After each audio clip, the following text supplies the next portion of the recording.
Hey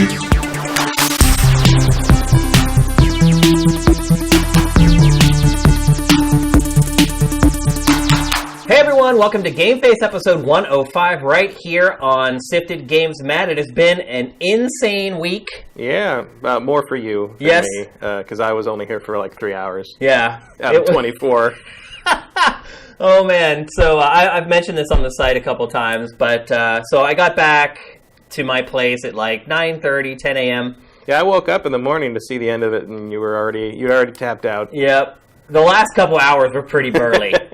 I had... what was the last thing you played? We just played Destiny for the last, like, hour and a half or 2 hours or something like that. Like, I couldn't aim my thumb. I had drank so much caffeine and Red Bull at that point that literally my thumb was, like, jerking when I was trying to aim. It was just bad.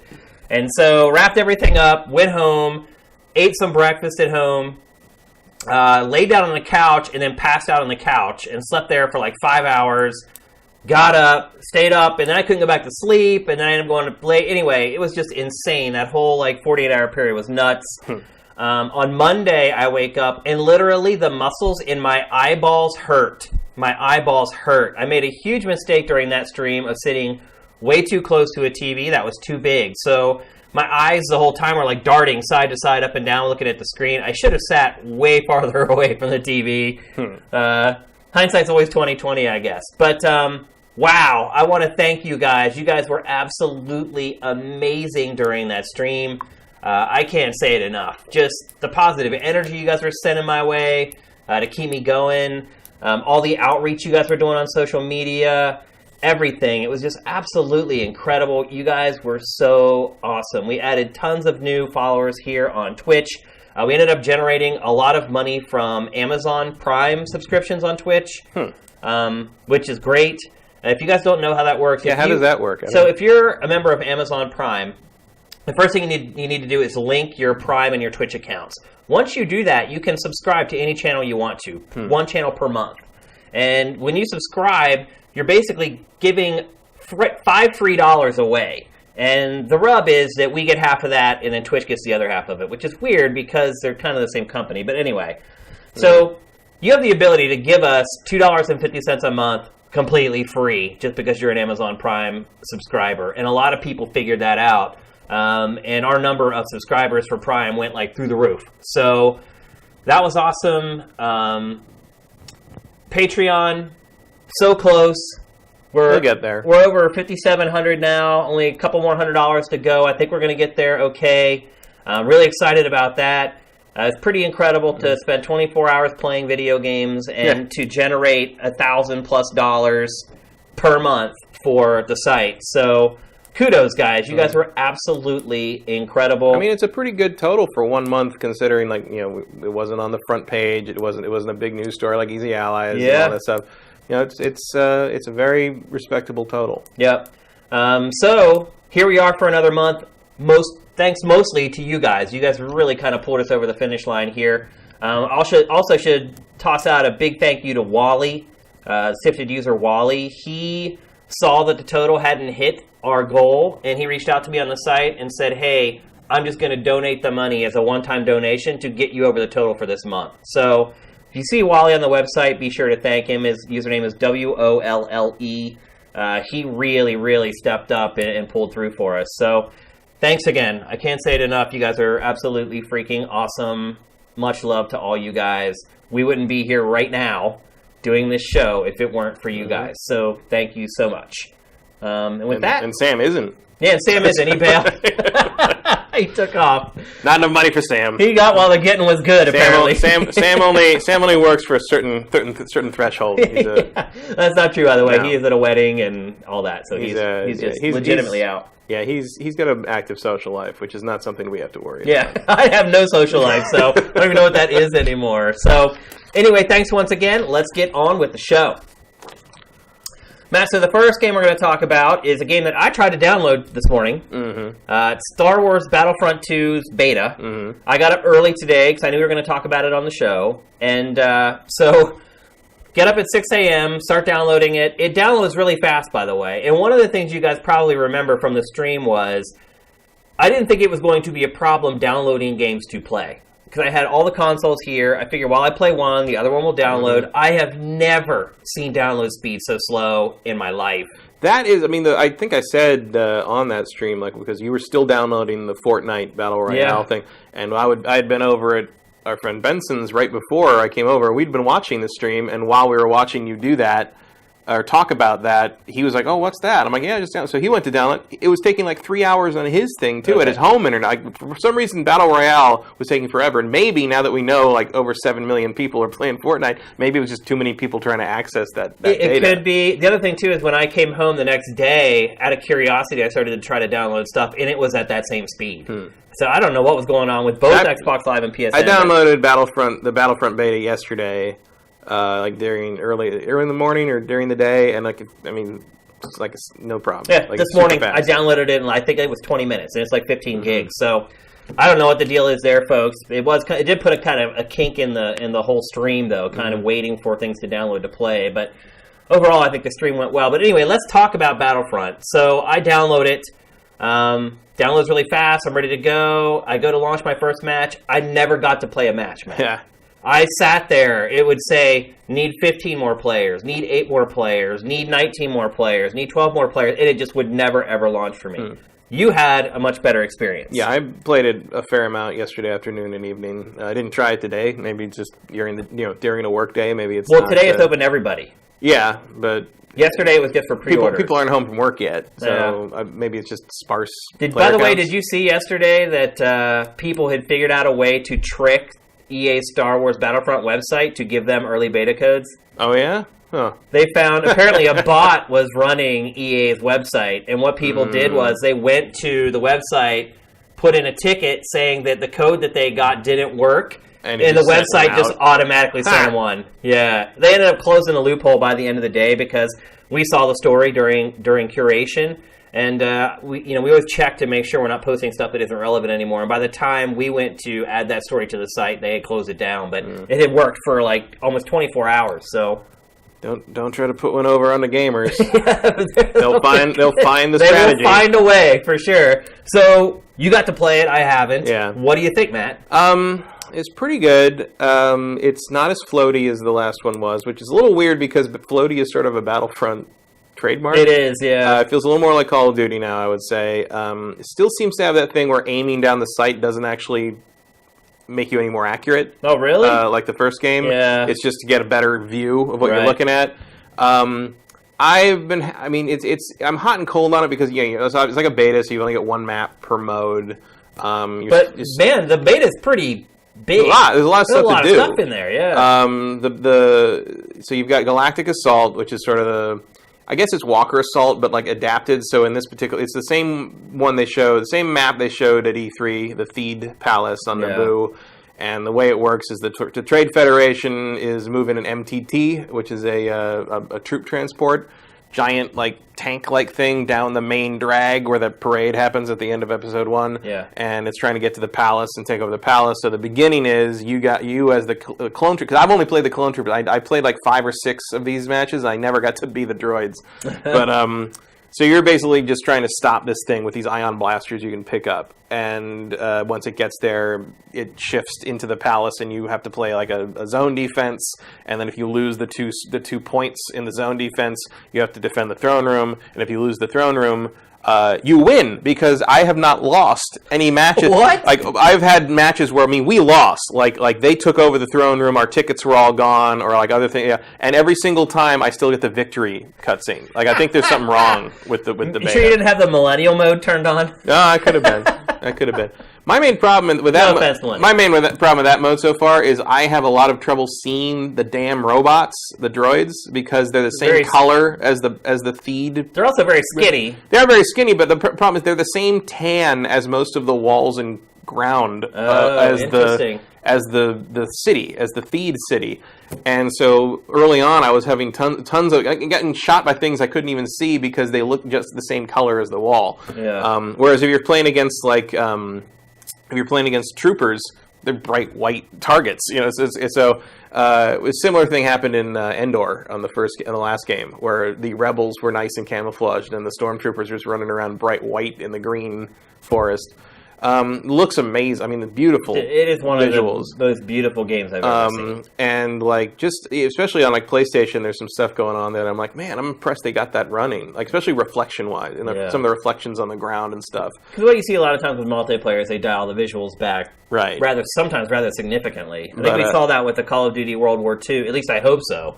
The Call of Duty World War II beta. Well, also if that's what the campaign visuals look like, it's got problems. No. Well, also they do that in betas where they just don't want you to have to download a ton of extra textures. But at 13 gigs, this seems to be given the full Monty, so to speak.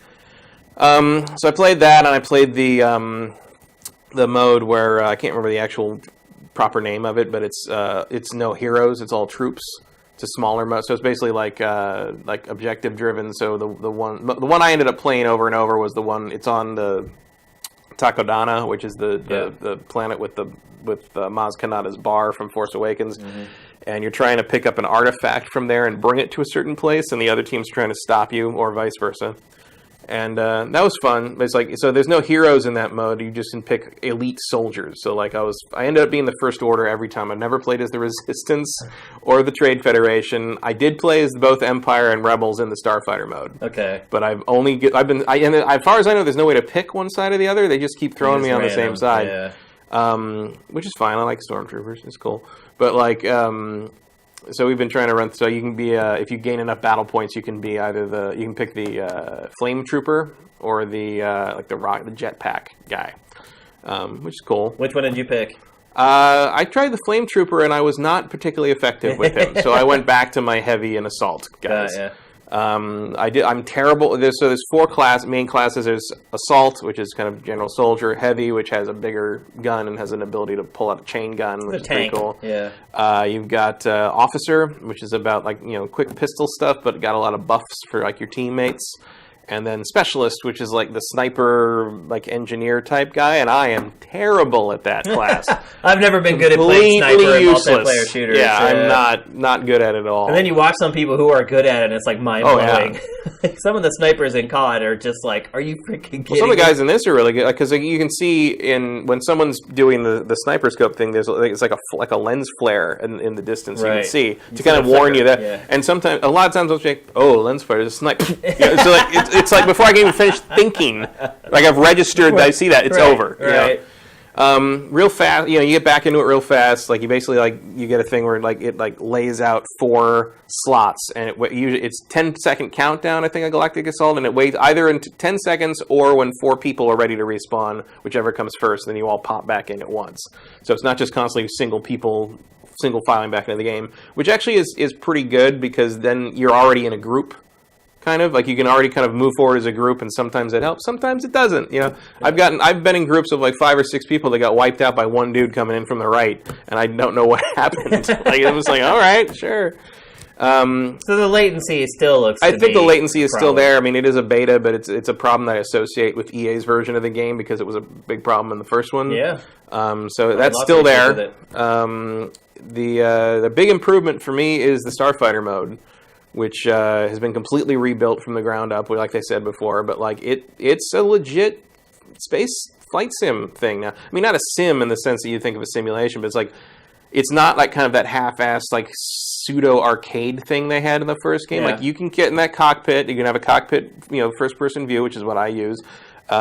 Make sure you swap the sticks, I think, because in the standard they do it the way like a first-person shooter would be. So like roll and speed are the left stick, and steer is the right stick, which is how you steer a guy in first-person shooter. But I want that the other way around over the ship, and I don't know why. Like sim controls, right? But it's like, but when you think about it, it's like it's the same thing, isn't it? Like you're just controlling your view with this stick, and you're controlling and that's why movement with this stick, and that's why they do it that way. But I had to swap it. I had to go Legacy Southpaw is the name of the mode you switch to, or at least that's not a surprise to me. You've played a lot of I play a lot of space. It's not X-Wing versus TIE Fighter, but it's definitely like steps towards that, and that's a good thing to me.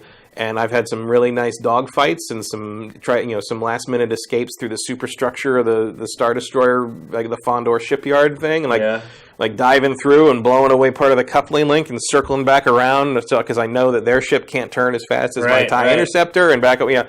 It's good. Like, it's really... matter of fact, my only issue with it is I think it's going to be a little too much for people who have never played that kind of game before, which on one hand I'm like okay with because I love it, but on the other hand...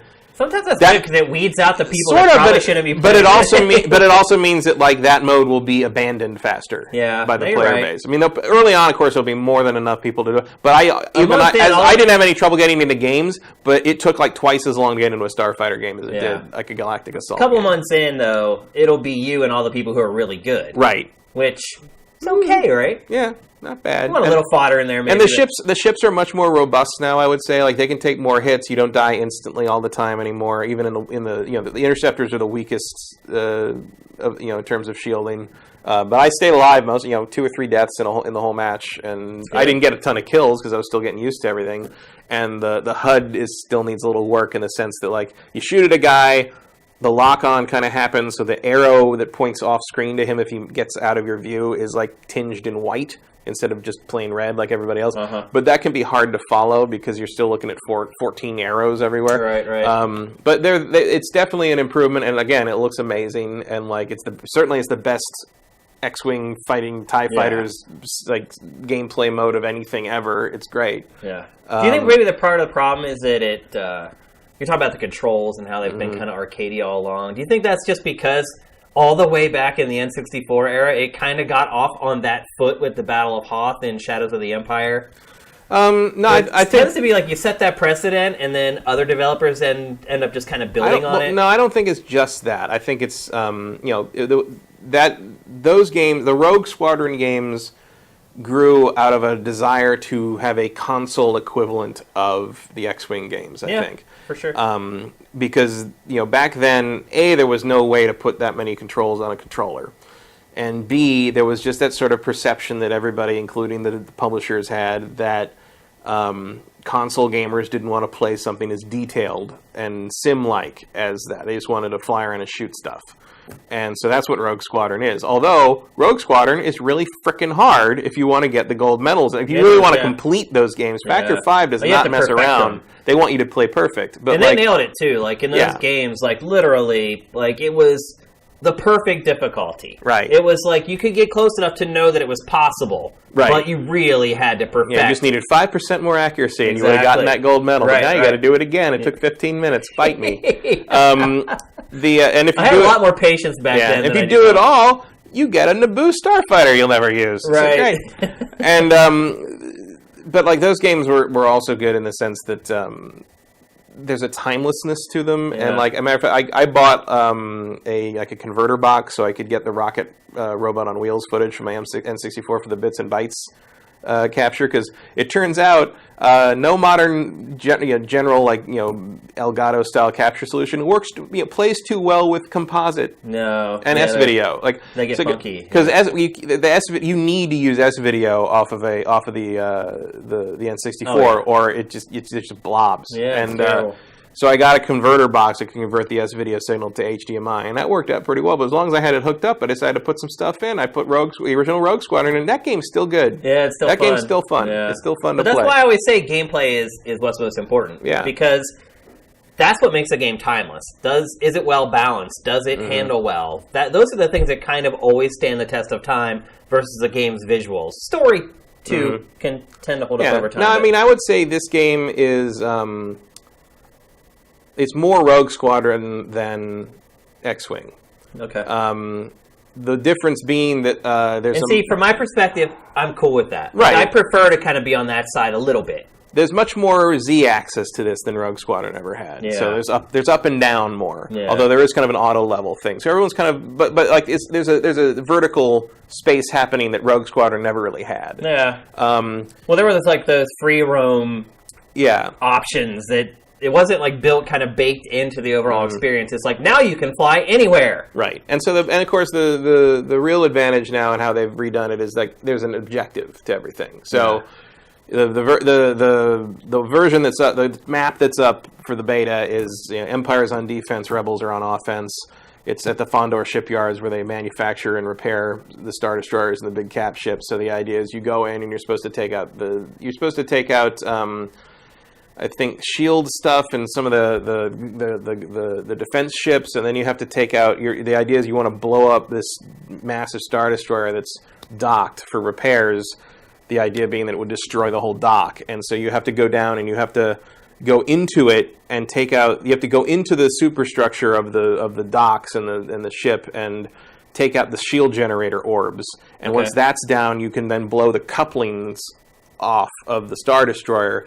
And then once that happens, the underside is vulnerable, and you can shoot at its shield generator down there, the engine, and basically you have a limited amount of time it's vulnerable for the couplings re-engage. So the kind of the end game of the meat of that mode, once you've got everything done, is like constantly making runs on those couplings and then taking advantage of the time blowing away the button. Once you blow that thing up, the whole thing goes. Gotcha. So instead of, as opposed to the last game's Fighter Squadron mode, which was just like everybody shoot each other. There was nothing to that.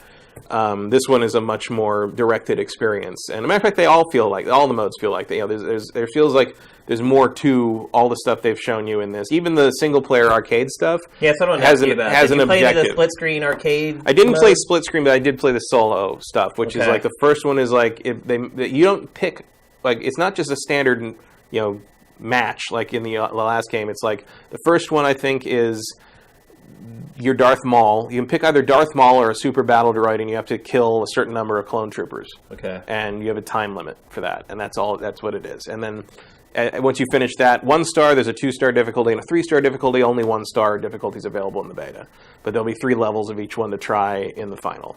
And then the other one is what was the other one? I think it was basically just kill 70 clone troopers as a droid. Oh, okay. And so that was pretty easy. Like it's like it's just like here's a heavy droid, here's a Gatling gun, mow down stormtroopers, you're good. But it's kind of there's an angle to it, and I think they say it in the trailer, like a little trailer that plays introducing you to the game, narrated by John Boyega, which is that's cool. He's everywhere today. Yeah. Between that and the Pacific Rim 2 trailer, woo. So he kind of is saying, it's like, hone your skills in arcade, but it does feel like it's kind of giving you a chance to try these things out and learn how things work without the pressure of a multiplayer situation on you. And the only downside I would say on the co-op thing is there's no online for it. That's insane. It's only split screen, same local console. Split screen only. Wow, that's crazy. So Matt, now that you've had a chance to dive in, and I'm sure I'm going to play this pretty much all weekend with my spare time, so we'll probably talk about this again next week. Sorry, guys. But now that you've had a chance to kind of dive in, more excited, less excited, what you expected?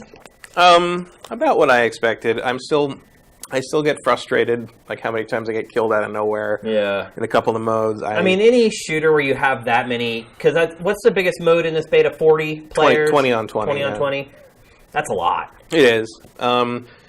I'd like to play other maps where I don't feel like I'm at a disadvantage trying to see the enemy. Like, I'd like to play as the droids at some point. That would be interesting to see it from the other side. For whatever reason. I'd like to just play. Right. So. And the Starfighter stuff is actually better than I thought it would be, so that's good. And my main thing I'm really interested in is the campaign. Like, I hope the campaign's cool. Yeah. But it looks great. It's the biggest, really. Yeah, but it looks great. There's a lot of stuff. I think I am a little concerned about the loot box stuff because, unlike kind of the more cosmetic stuff you usually get out of loot boxes, there are real upgrades, like real damage upgrades, defense upgrades you get out of these things. And it looks like it gives you them, and you can buy them with the credits fairly regularly, like as long as you're doing the challenges they give you in the timed like daily challenges or whatever. But it does, like, I can see really, if someone feels like dropping $100 real on loot boxes, they're going to be way more powerful than another person who's playing next to them. That's when loot boxes go wrong. And that's not a cool thing to me. And certainly I would never do that because that's just not a useful waste of my money. But every once in a while you get killed by a guy who has a bunch of really good cards lined up on their thing when they kill you, and it shows you what they had, right. And you're like, that's not fair. Yeah, did you? I mean, you can't buy it for real money in the beta, obviously. Yeah. But I look at that and I can see like, oh, there's going to come a time where you're just getting murdered by guys with just 5-star golds across the board, and you're like, how did you get? Did you just like throw money until you got those? Because I can't do that. I mean, that was happening to me when we were playing Destiny 2 during the Patreon drive. Some guys just have rocket launchers. Oh, yeah. Like, I've never had a rocket launcher in multiplayer in that game. And he would, like, we were playing, like, Control, where you have to control points or whatever. Our whole team would be standing in a flag trying to capture the point. Some dude would just poke his head around the corner and fire one rocket and just blow all of us up. And I'm like, how is that fair? I'm using this little pea shooter, like... That's what rockets are for. Yeah, we're going to get into some loot box stuff a little later on with another game we're going to talk about, too. But, man, it really seems like, in general... that whole concept is starting to spiral out of control a little bit. Battlefront's implementation of it feels worse than, like, Shadow of Wars to me. Because for one thing, Shadow of War is single player, and for another, the developers swear up and down on Shadow of War that you can finish the game without needing to do that. Most of the reviews that have come out for the game so far have kind of agreed. With the exception of Polygon, who I don't always, I think enjoys the controversy. Yeah. It feels like the price of not doing loot boxes for real money in that game seems to be you play the game more, which shouldn't be a bad thing, unless you're just like really boring grinding. But I like the concept of what that end game is, so we'll see. I mean, who knows? The only downside is I'm going to have to get through the whole game before I can talk about it on the show. No, yeah, it's going to be a long haul. We'll see you in 2 weeks. It looks like a big game. Yeah, without a doubt. But this, I feel like, is really giving you an advantage over other human players, which is that's a no. That's a negative there for sure. Cosmetic stuff, I don't care. Yeah, sure, you look cool. You've got devil horns or whatever. Like there's a lot. I'm fine with that. A lot of that going on in Destiny. Like you can get some cool looking loot, like armor out of the bright engrams, but they come out of the bright engrams with 10 armor. You have to infuse something to make them usable, and I think that's a fair thing. I agree. Yeah. It doesn't give you any advantage except that now your Titan has bunny ears. Yeah, and that's different. Cool. Yeah, which is fine. Yeah, so. I'm interested to see if people react badly to this, or if this is just something people gloss over because it looks so awesome they want to play it. I certainly intend to gloss over it because it looks so awesome I want to play it. So I can't blame anyone for that. But this is the kind of loot box implementation I think we should be questioning very, very hard. Yeah. So I'll be online playing all weekend. So most of you guys are friends with me on PSN. Let's jump in. Let's play. Let's blast some droid butt. So, see you online this weekend. Next, we're going to talk about a little indie game that I've been playing this week. I don't know if it'll stay a little indie game for very long, because I'm really enjoying it. It's called Battle Chasers Nightwar. Something I never thought would get a game made out of it in the modern day. Yeah, I know. But it's a turn-based RPG, and this is the first turn-based RPG I have played more than an hour since Persona 5. You going to play Divinity? Maybe. Because the reviews have been so high, I might jump on it. Was that the 14th 10 ever given by GameSpot? Yeah. GameSpot. Yeah. It's, that game's getting huge reviews. So I've certainly thought about jumping on, but I'm also intimidated by it because I realize it's probably going to be really long. Yeah. And that is a big point I want to make about Battle Chasers, is that the game is $30, and I've played it now for probably 15 or 16 hours, and it is just getting started. It's a turn-based RPG. The basic setup of the story is there's this legendary warrior who disappeared, but left behind these crazy powerful gauntlets that he had. His daughter is eventually bestowed with the gauntlets, and she joins up with this, I guess, a group of... They're almost like pirates. They fly around in the sky on pirate ships, little Skies of Arcadia-ish. And this group of people essentially protect her and raise her and whatnot. And as the game starts, they're attacked. In order to save them, the elder of the group basically sends them through a wormhole, and they fly through the wormhole. He's trapped on the other side, and then the entire game is the people who went through the wormhole trying to find the rest of their party, and obviously things happen along the way, and there's all kinds of intrigue and plot twists and things like that. Has kind of a cel-shaded, cartoonish art style to it. Joe Madureira. So. Yeah, it's not a... Same guy who did... Because it's based on a comic book from, late 90s by the same guy who did the art for the Darksiders games. Oh, okay, that makes complete sense. It looks a lot like that. Yeah.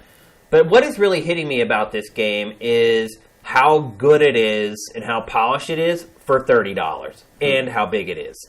When I look at a game like this, it really makes me start to wonder why we're paying so much money for turn-based RPGs. Yeah, between something like that and Hellblade... Yeah, you start to question. Yeah, it makes you wonder. You're like, wow, why are other studios charging, or other publishers charging so much money for these games when this little studio managed to make something that's in that same league and selling it for half the price?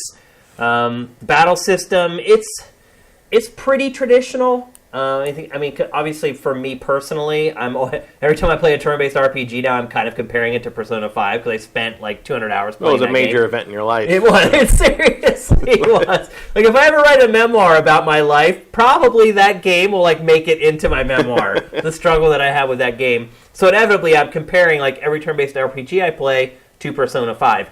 And it's not as good as Persona 5, don't get me wrong. I mean, Persona 5 has tons of cinemas. Most of the cinemas in this are handled with just talking heads. There are a few sort of animated art still cinemas in the game, and then like one full-on CG cinema that kind of kicks off the whole thing.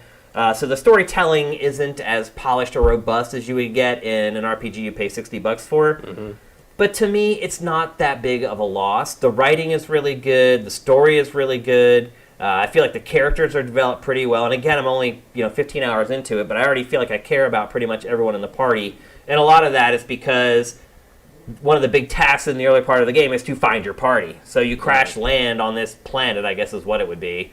And part of it is kind of picking up your team members as you go and building out your party. So the battle system in it is pretty simple for turn-based RPGs. There's like this overcharge system where you have your basic like melee attacks. Every character has his basic melee attacks, but then you have abilities as well. And as you use your abilities, it creates overcharge, and every attack that you have has more.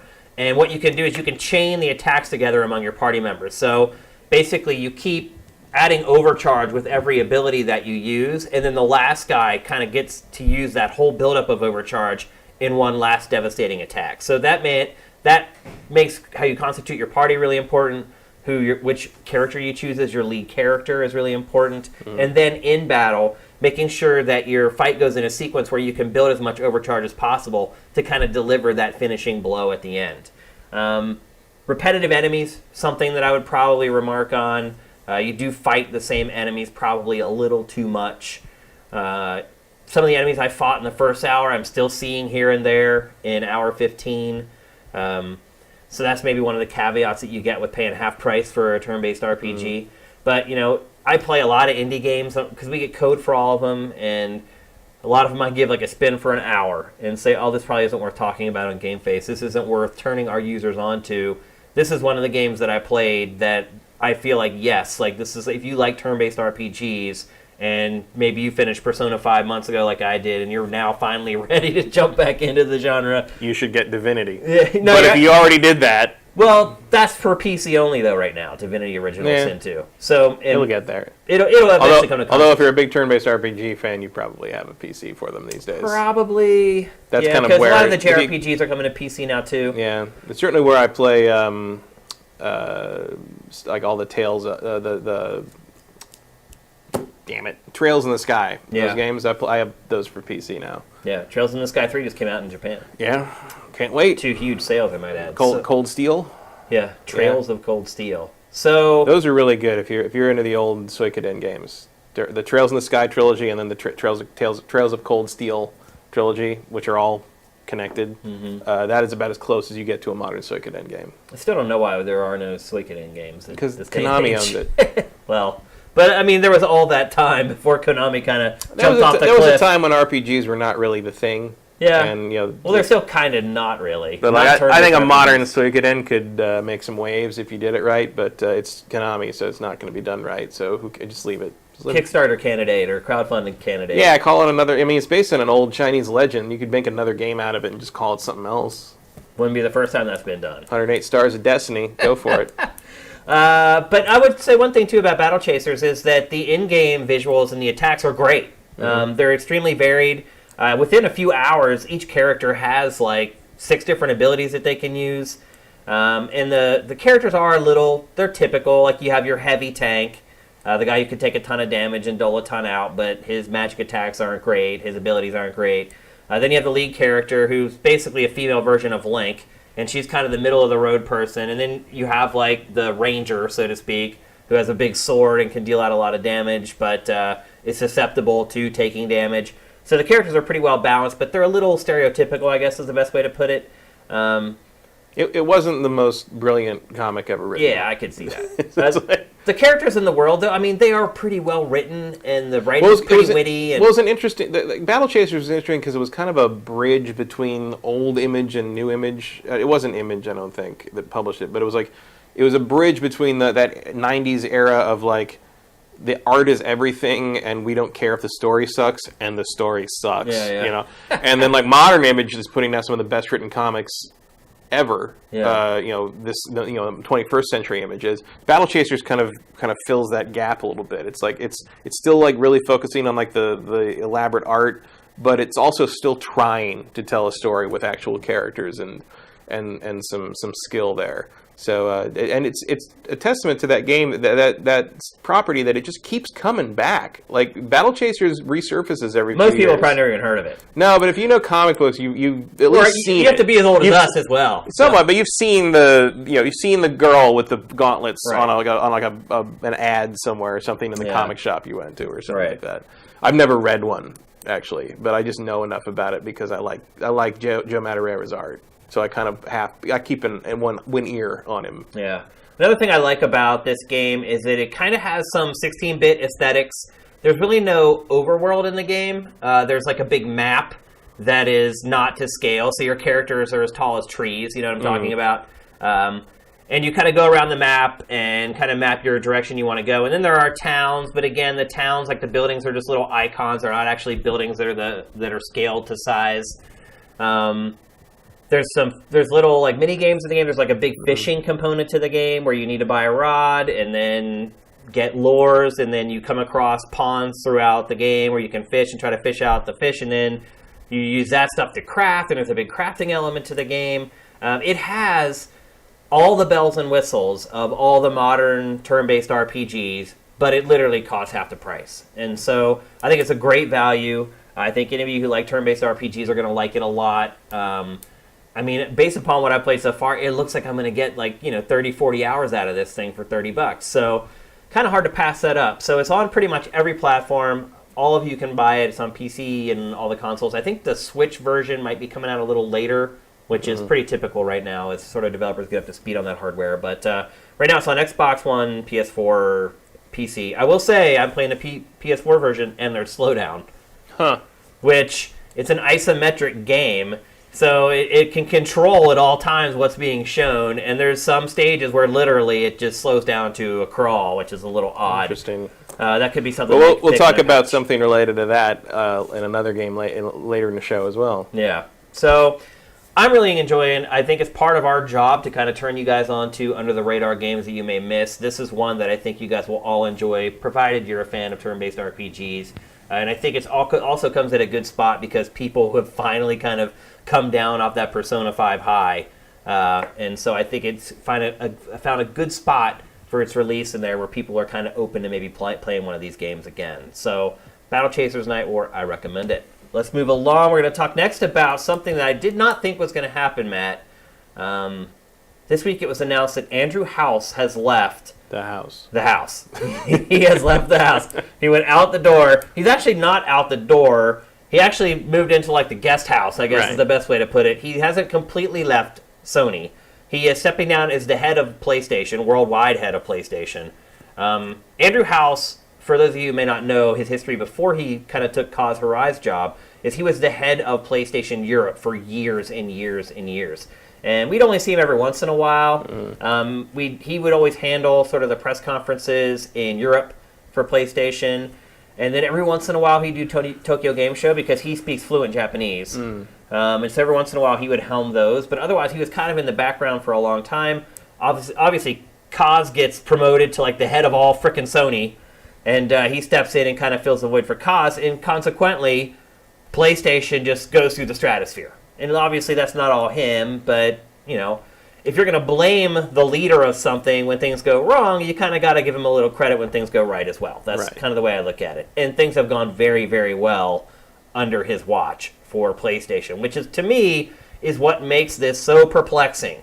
It's like, you hear the phrase all the time, want to go out on top. You want to go out on top. One, I don't know why people ever say that. Like, why not just stay on top and enjoy the ride? It really stay on top until you start to feel you're sort of slightly going down, and then get off. Then get out. Yeah. Make sure you're over the hump. Which makes me wonder, man, if behind the scenes, if things are starting to... Somewhat. Then again, he's been doing this a long time. Yeah, but he's not leaving PlayStation, at least not for now. Yeah. And look, I don't think we've got... The story is that he voluntarily stepped aside, that he was ready for new challenges, all that kind of stuff. So, but I'm not 100% convinced that that's the whole story. I wouldn't say it's an untrue story that he told, but there might be something else going on, and I think... Yeah, there's probably more happening. And I think we'll eventually hear it. But to me... Hopefully not some kind of health-related thing. Yeah, that would really suck. But he's pretty young. He seems pretty spry, but you never know. But I guess the question becomes is, one, if there is something going on underneath the hood, do you think that it's the Switch that's kind of... No. Just last week... No? No. Just last week, he did an interview, I believe, with Bloomberg, where they asked him about Vita and the Switch. And... his answer was weird. Which sounds like it'd be a pretty good sitcom. Yeah. Vita and the Switch. Vita and the Switch, yeah. So, first of all, he basically said no Vita 2. Like, Sony's out of the handheld business. It doesn't think it's plausible. It works in Japan. It doesn't work anywhere else. Then they asked him about Switch, and he was very weird about it. Like, he refused to say the word Switch. He kept saying Nintendo's device or Nintendo's hardware. He would never actually say, like, the brand name of it. Well, Nintendo, like Reggie does that too, where he just talks about our competitors. Right. You know, they don't want to. There's like a. I guess Phil Spencer's the only one who's just like... Phil Spencer doesn't care. Yeah, he's just like, yeah, whatever. Like, but there's kind of that. There's a little bit of an executive thing where you don't say the competitor's brand name. Yeah. I mean, that's not just games either. It's just like our competitors or competing brands, and even in interviews, you're just like, can you just say Kleenex? Like, I know you make pups, but can you say Kleenex? You know, and they won't do it. In the old days, though, they did. Like, I remember Howard Lincoln, when he ran NOA, he would talk about the competition all the time and say it by name. But it's a much more dangerous business now. It's you know, one wrong move can bring the whole company down these days in gaming. Things cost so much. But you don't think Switch has anything to do with it? I mean, I don't know if you saw... Of him stepping down? With just... I don't know. If it is because Sony feels like maybe it's crested with the PlayStation 4 that the Switch has anything to do with it, I guess, is a better way. No? I wouldn't think so. I mean, the Switch has literally taken over Japan. This 1 week in Japan, the Switch sold 80,000 units, and the PlayStation 4 sold like 18,000. Well, I mean, it is taken over. But my counter to that would give away one of our later subjects. Okay. So I mean, at this point, you've sold tens of millions of PS4s, and you know they've got whatever their next step is coming, probably the PS5 in a couple of years. You know, now they're just selling software hand over fist. Like, I can't imagine they're that broken up about the fact that they've only sold 60 million PS4s or whatever. It's strange to me because Nintendo's going to take a long time to even come close to that number just because they have to make them. Yeah. You know, it's going to take a while just to get all that, you know. Nintendo catching Sony is a matter of how many Switches Nintendo can make at this point. You're right. But you can see, because typically every week in Japan, up until now, the most they would ever sell was 30 to 40,000 units. And last week they sold almost 80. So it appears that Nintendo has finally got its production to a place where it's starting to roll. Right. Well, also, I mean, look, the Switch has a crazy release schedule this year. Like, they've got, you know, especially if you're in Japan.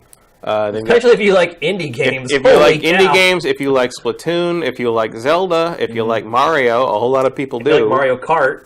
I mean, yeah, there's a lot of if you're a dyed-in-the-wool fan, there's a lot of reasons to buy a Switch this year. Yeah. That may not hold next year. Yeah. The schedule looks a little sparse, but this year's release schedule, I don't think you can argue, as long as you're into Nintendo stuff, like, I can see why that's more attractive than whatever Sony's offering. I just wonder. Like, also, it's like if you're interested in Sony stuff, you've probably already got one.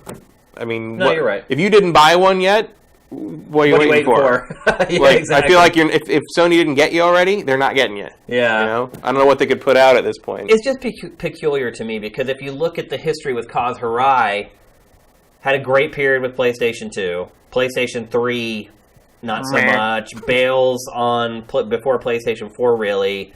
And you look at Andrew, and he has just rocked it from the moment he took the job. It just seems very odd after like 4 or 5 years for him to leave that post. I don't think we know enough about it to speculate on it. And all I can think is that one way or the other, there's a lot of X factors we don't know about, and also like that's got to be a real hard, high stress job. Like maybe for sure. How long do you want to do it? Really? But I'm sure he's made his money by now. Made the money, made the stock options. Built his rep multiple times over, and at this point, maybe like say, okay, we're going to start probably revving the machinery up for PlayStation 5. It's about the right time to really start thinking about that internally. For sure. And maybe he sees an opportunity to kind of step aside and take a more advisory role while someone else steps in to the front line. And I just my limited experience in executive world, anyone who wants to do that, if that's what he's doing, more power to you, or less power, really, because that's how you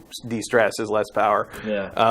I totally understand why someone wouldn't want to live that life for more than half a decade. It's a very hard it's tough. existence. I can speak from firsthand experience. So I can't sit there and judge him as like, oh, he's in the height of his power. So it's like, look, man, quit when you're ahead is whatever you need to tell yourself to get a good night's sleep. Yeah. Because like I can't begrudge anybody wanting to only have that super high, all the spotlight on you position for a short amount of time. The last point I want to bring up before we move on. It ages you. It does, for sure. It's aged me. The last point I want to bring up before we move on is his replacement is from Sony Japan. I cannot remember his name, and I feel terrible. I should have written it down. But he is from the Japanese side of the PlayStation brand. He is from PlayStation. He's not some guy that they brought in from like their consumer electronics division or anything. Does that matter? The fact that he's from Japan? Because it might. I mean, look, as long as they don't do another cell processor cyber world thing, like I'm sure they've got the ship steered where it needs to steer. The question becomes, I guess, like do they have anyone else in kind of the west side that would be west side? I mean, we're not West Side. West Side. Do they have anyone in kind of the west that they would want to promote in that position? Maybe not. And as you said, it looks like the next big battleground in the console wars is going to be Japan. Fighting for Japan's soul between the Switch and whatever Sony can come up with next. Yeah. So I can understand why they would want a Japanese exec in that driver's seat. And maybe that's part of it too. Maybe they're like, the PlayStation 5, the heart of the war is going to be in Tokyo. The heart of the war is going to be trying to get, people to buy our system over whatever the next iteration of the Switch will be. Yeah. And maybe they're planning ahead for that. That could be part of it too. I just wonder though, because the fact that they had someone from the West in charge and it's gone through this monumental growth and it's kind of hitting on all cylinders. It's made pretty much all the right calls. You could argue that, from Sony's perspective, you could argue that Japan's where they need the help, and they need someone who knows that market. And the West will, in some ways, as long as they don't do something incredibly stupid like they did with the PlayStation 3 and its price gouge, the West will kind of take care of itself. Yeah. You don't really need to worry about third parties making software for the next Sony system. Well, but I think going back to your point you made earlier about how they're starting to transition now to PlayStation 5, I just think about how good a job Andrew House did with the Western launch of PS4.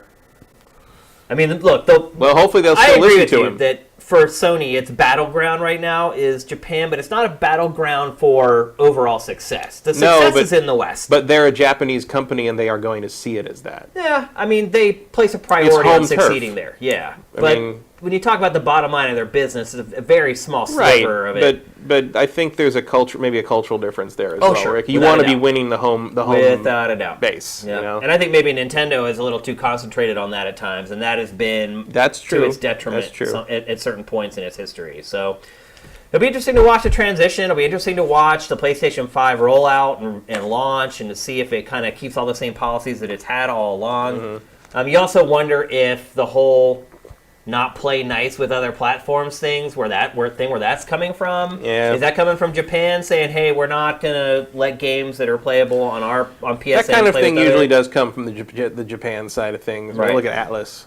And does that kind of stuff tie into why Andrew's like, it's time to go? Who knows? I think we'll eventually probably know what happened with this, but right now it's probably just all conjecture. But Excellent job, Andrew House, by the way. Yeah. Congratulations to him. He knocked it out of the park. Has done an amazing job turning around that brand. Yeah, it was a huge turnaround. I mean, huge. Going from PS3 to PS4. And look, Microsoft helped them out here. Right. Microsoft gets the Microsoft gets the assist. Yeah, sure. Sure. Yeah. But Sony was definitely on the right track one way. Even if Microsoft hadn't done made their DRM error. Yep. Sony was on the right track, and also Sony was ready to capitalize on that error, which is another thing a company the size of Sony isn't always agile enough to do. Most companies that size are never nimble enough to do that. Yeah. That's what shows the pre-planning on Sony's part. That it already kind of had that roadmap down of this is what we're going to do. Mm-hmm. We can make some changes here or there based upon what Microsoft does, but this is our roadmap. Mm-hmm. And it just they were ready. I mean, I know for pretty much a fact they were. Their decision on some of that stuff came down to the day before. Yeah. Literally waiting to see what Microsoft did in that press conference. Yeah.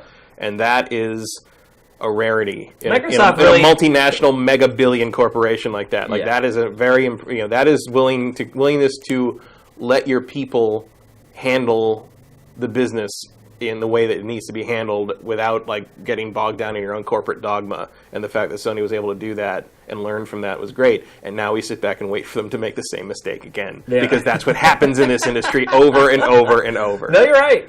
I wouldn't be surprised if Sony does something boneheaded at the launch of PS5 and Microsoft swoops in and does. But I would say one thing. Microsoft really needs to rethink the E3 press conference schedule. Going first is never an advantage there. No. Ever. Well, especially not for them anymore. They don't have anything. The problem with Microsoft, they don't have a story to tell. They don't have a story to tell, but also they don't have anything that you're going to once you've seen all the rest of it, all the other conferences, you're not going to think back to anything Microsoft showed and be like, "Oh, hey, remember that?" Because there's really nothing there at this point. You got another car game, got another Crackdown preview, got another Halo, got another Halo. Yeah.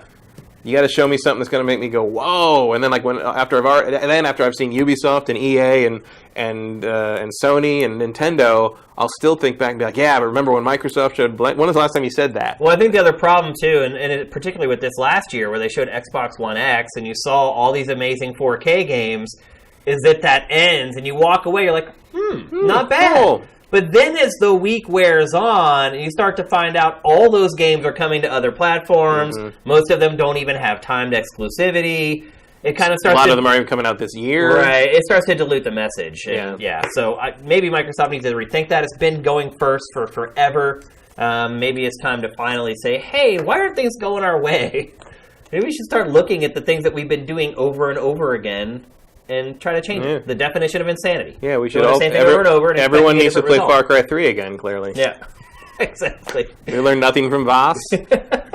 For sure. All right, let's move on. We're going to talk next about Gundam Versus. Now, this is a game that when it was debuted in Japan, there are just Gundam games out the yin-yang in Japan. Lots of mobile stuff. And there have been a few of this game. This is a series in the arcades and stuff.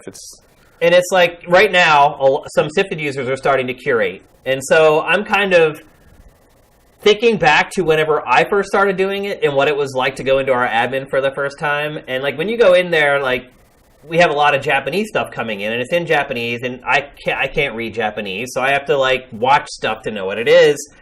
And what you'll see, Gundam. It'll say all Japanese and then Gundam. You're like, okay, well, I have to watch that. So you watch it, and most of it is just complete drivel. Just all these random mobile games and browser. It's just they've milked that franchise. Gundam is a big deal. It is. Yeah. It is. It's been around a long time. It is. And like you said, this series helped create what modern anime is. Yeah, basically. For sure. Like in the wake of I think it was 79 started in the wake of Star Wars and kind of took that space opera idea and put it on primetime anime show, and that's where Macross comes from. All that stuff kind of spun out of that. And I will confess, after playing this game, I went and I bought the Blu-ray of the original Gundam series. Wow. Because I watched that way back in the day, but I haven't seen it in probably 15 years. Are they in 1080p? They did a remaster off the original 35mm print, so they do look really good now. Amazing. Yeah. So this is Gundam Versus. Like you said, there have been entries in this series before, which have not done especially well with critics or at retail in the West. No. Do pretty well in Japan. Here and there. I had to review that PlayStation 3 launch one. Yeah. Well, that game was bad. That was awful. Yeah, that was so bad. That was one of the worst things I've ever reviewed. It was shovelware. It was terrible. But they probably sold enough that it was worth it for them because it was actually one of those games that was kind of propped up at the launch a little of PS3. bit, yeah. Even though, like, when you stepped in water, it wiggled like a curtain. Yeah. Like, there was no water effect. You just stepped in the water and it all waved like a drape. Yeah. Terrible. So for starters, this game is way better than that. Oh, yeah. Like, way better. The one, it reminds me, it's similar to the games I always used to like. It was on PlayStation. It was always Gundam versus Federation versus Xeon. Yeah, I remember those games. Those are really good. My favorite one I had to get rid of, though, because the cat threw up on it. I should probably try to find that again at some point. You have the same cat as Marcus, apparently. Marcus's cat barfed into his Xbox One. But so I got this because it's up my alley, and is it a 2-on-2 fighter? Is that right? Or 3-on-3 or 1-on-1, so you can pick. But are you controlling all three yourself? No, you're not. It's 3 players versus 3 players online. Yeah. That's pretty awesome. Yeah, or 2 versus 2, or 1 versus, you can even permutations. Yeah. But yeah, it's teams of players. And the way it works is, so there's like 90-something mobile suits it's you can insane pick from. How many mobile suits and then more you can pick as your striker, which is like an assist character. Okay. So you can, it's like in Marvel versus Capcom, you can hit the L1, as the R1 button. And tag someone in. You just jump in and do a thing. Basically, either throw grenades or they shoot a thing. It's a little bonus mode. You have like 3 of those at a time, basically. Okay. And so the roster for that is even bigger. And you have to unlock all of those by upgrading the various Gundams. Mobile suits, I should say. They're not all Gundams. Gundam is a specific kind of mobile suit. So if you have a favorite mech from a Gundam series, it's probably here. I was looking at the character select screen for this game. It's like huge. Overwhelming. And there's a couple times I'm like, I want to pick this thing, and I can't find it. It does let you scroll by show. The other thing I would warn people about is that the translation on this is minimal. Yeah. Like, there's a lot of cutscenes with just people speaking Japanese, and there's no subtitles. And it's just like, I'm okay. Oh, wow. Great. I don't know. Looking at the character select screen in this game reminds me of when I would go to Japan and you go to the model stores. Right. And you'd walk in, and, as someone from the West who maybe not be big into Gundam or any of that type of stuff, you go in there, and you're just blown away by how many different ones there are. Oh, yeah. It is crazy. It is endless. And the character select screen in this reflects that. An endless waltz, you might say. Yeah. You don't know what that is. I don't know. No, it's one of the Gundam movies was called Endless Waltz. Oh, okay. The Gundam Wing movie was called Endless Waltz. Not represented in this one, really. No. Gundam Wing is, but Gundam Wing Endless Waltz had a special. The main Gundam had a special. Here comes the DLC. Yeah, probably. So it's tons. And it's weird because there's different takes on Gundam. So the original Gundam, it's called Universal Century, is the original continuity, which is it's moderately hard sci-fi. It's like there's super robot stuff in it, but it's like a lot of it is. What if we really had these things to some degree? There was the 08th MS Team, which was a ground-based unit they did a whole series about, which was just it's basically like tanks with legs. And it gets into how much that sucks. It's like trying to clear brush so these things can walk through it, having like the escorts. Look at it from a realistic one of them falls over, you got to drag it back up. And so, it's like people in the mud trying to make these things work. It's probably my favorite of all this series. So you've got those mechs. Like, those mobile suits are in here with, these mobile suits that, merge with, the other dimension of the universe and channel, magic through their thing. There's no balance between, some of them can't even jump. Like, the Easy 8 just runs really fast. And it's it's just, but it all feels like if you're, a little, infantry guy with a cannon, and you're up against a dude who in the series was sort of like a magic angel character sort of thing, you feel like you got a shot. It all kind of works out okay. Like, they did a really balance. It feels like it's pretty balanced. There are certainly mobile suits that are more powerful than the others, and you'll see them online a lot. You'll see a lot of Gundam unicorns. You'll see a lot of Epions from Gundam Wing. He's hard to use. That one is hard to use because it's almost all melee. But if you run into somebody online who's good with that, you ain't winning. Really? The Epion got destroyed in the Evo tournaments, but I am not good enough to play this game at Evo, and so if I've run into a couple guys who have been playing Epion, and it's just I'll just let you kill me. It's over. You're not. It's not. They are vicious and unbelievable. The people online, they are so good at this game. Really? It's the learning curve is steep. That's shocking to me. Is it more melee or projectile combat? Would Both. you say? I mean, the equal measure. The different mobile suits have different strengths, This and is they'll say it. It's huge open battlegrounds. But they'll say it like when you go to pick. It's like there's strikers, there's long range ones, there's melee ones, there's mix ones. So you kind of got to play to the strength of whatever character you've picked, like any fighting game. I would say in theory, long range characters probably should have the advantage. You would think, unless they completely nerf like their missiles. But well, I mean, you are very mobile. You are a mobile suit. They're fast. You have a lot of movement options, and I think that's why the game works so well. Is because it's not a normal kind of you're sort of locked into these things. You're nimble enough to get around what's happening, but there's just enough like if you screw up and overheat, or you don't manage your boost well enough, or you jump and don't you land in the wrong place, you've got that split second where you're sort of in that landing animation, or that sort of break between when you finish the jump or finish whatever you're doing and when you can do the next thing. And a good player knows to time their shot to hit you when you're doing that. Right. And there's enough auto aim on the shots that that'll matter. Yeah. And so that's kind of where the strategy can come into in a long range game. And I do play the long range game more than the short range, because once you get up close, I just panic. Yeah. It's just it's an intense game. Really. Are there team attacks where you can team up to do special attacks or anything? No, but if I remember right, there are certain abilities that help your teammates in certain way. The main team element is first off, you want to try to keep an eye on each other. Like if someone's getting their ass beat by somebody, you want to jump in and come from the side, because you can really only focus on one enemy at a time. So if you can kind of every once in a while try to switch up and take a look at what your buddies are doing, you can really save their ass. Are there respawns? There are. So the way it works is you've got to set power gate, power bar or whatever. I don't remember the actual name for it, but basically there's a certain amount of points your team has, and each mobile suit is worth a certain amount of points based on how powerful it is. So you've got 100, 200, 300, 400, 500 point suits. Okay. And every time you die, you get that many points taken away from your team total. And when you're out of team points, nobody can respawn anymore. And it basically says, when you respawn, it'll be last empty, whatever. It says something that tells you you're out of points. So the next time everybody dies, that's it. So basically, that's what it is. So if you pick a 500 point suit, you better be good, right? Because if you screw up, you're screwing your whole team. Yeah, you're losing. I mean, it's not too many. I think it's 1,500 points the team gets, or something like that, or 1,000. I can't remember. I'll be honest, I don't pay a whole lot of attention to that. I'm just there blowing stuff up. I'm still in full newbie territory. Yeah. But that's how it works. Is if you're picking one of the high level suits, you better back it up. Yeah, you better be able to walk the walk. Otherwise, because the other thing is, you don't need a 500 point suit to be really good. I've seen people in 200, 300 point mobile suits clean house. If you're good with it, you're good with it. Yeah.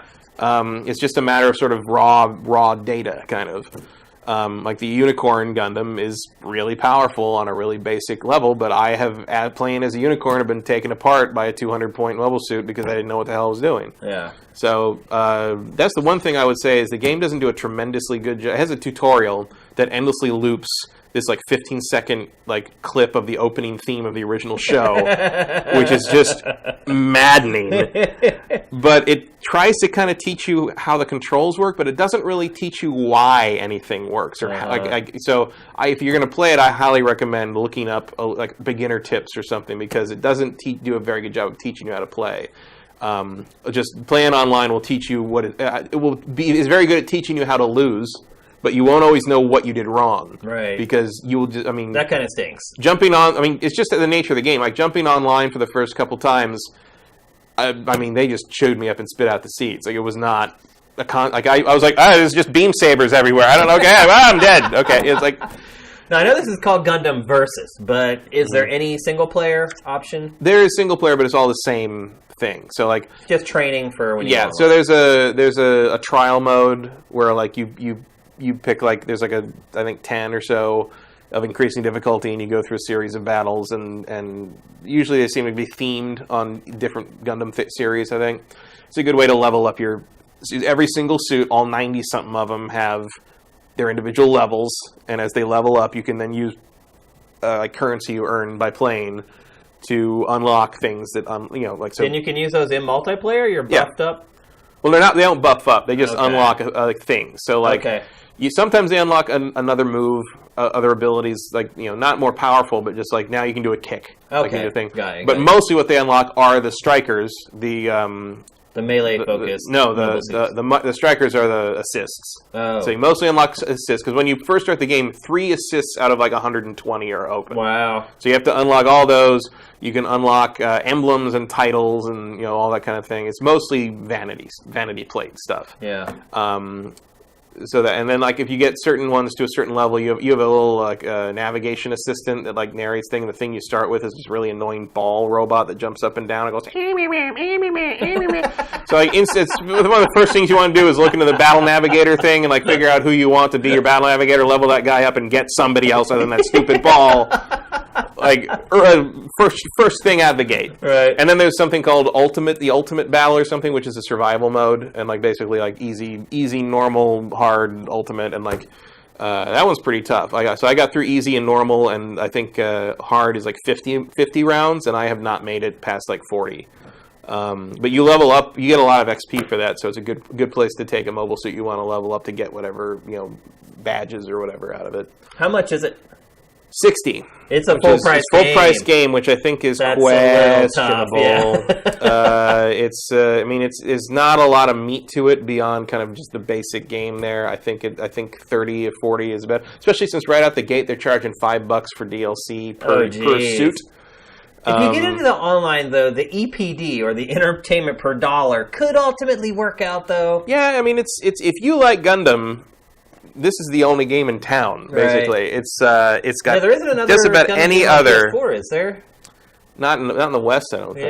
Yeah. If you like Gundam, I guarantee your favorite suit's going to be in here, and they're all represented pretty well. My only real gripe in that sense, actually, is that like there's not a lot of everyone. It's balanced well enough most of the time that it feels like none of the suits are particularly special, and like a suit that in the show would be like one of the biggest dangers on the battlefield is just sort of there along with like other cannon fodder suits, and it's just like it feels a little weird that like the personality gets drained out of it a little bit.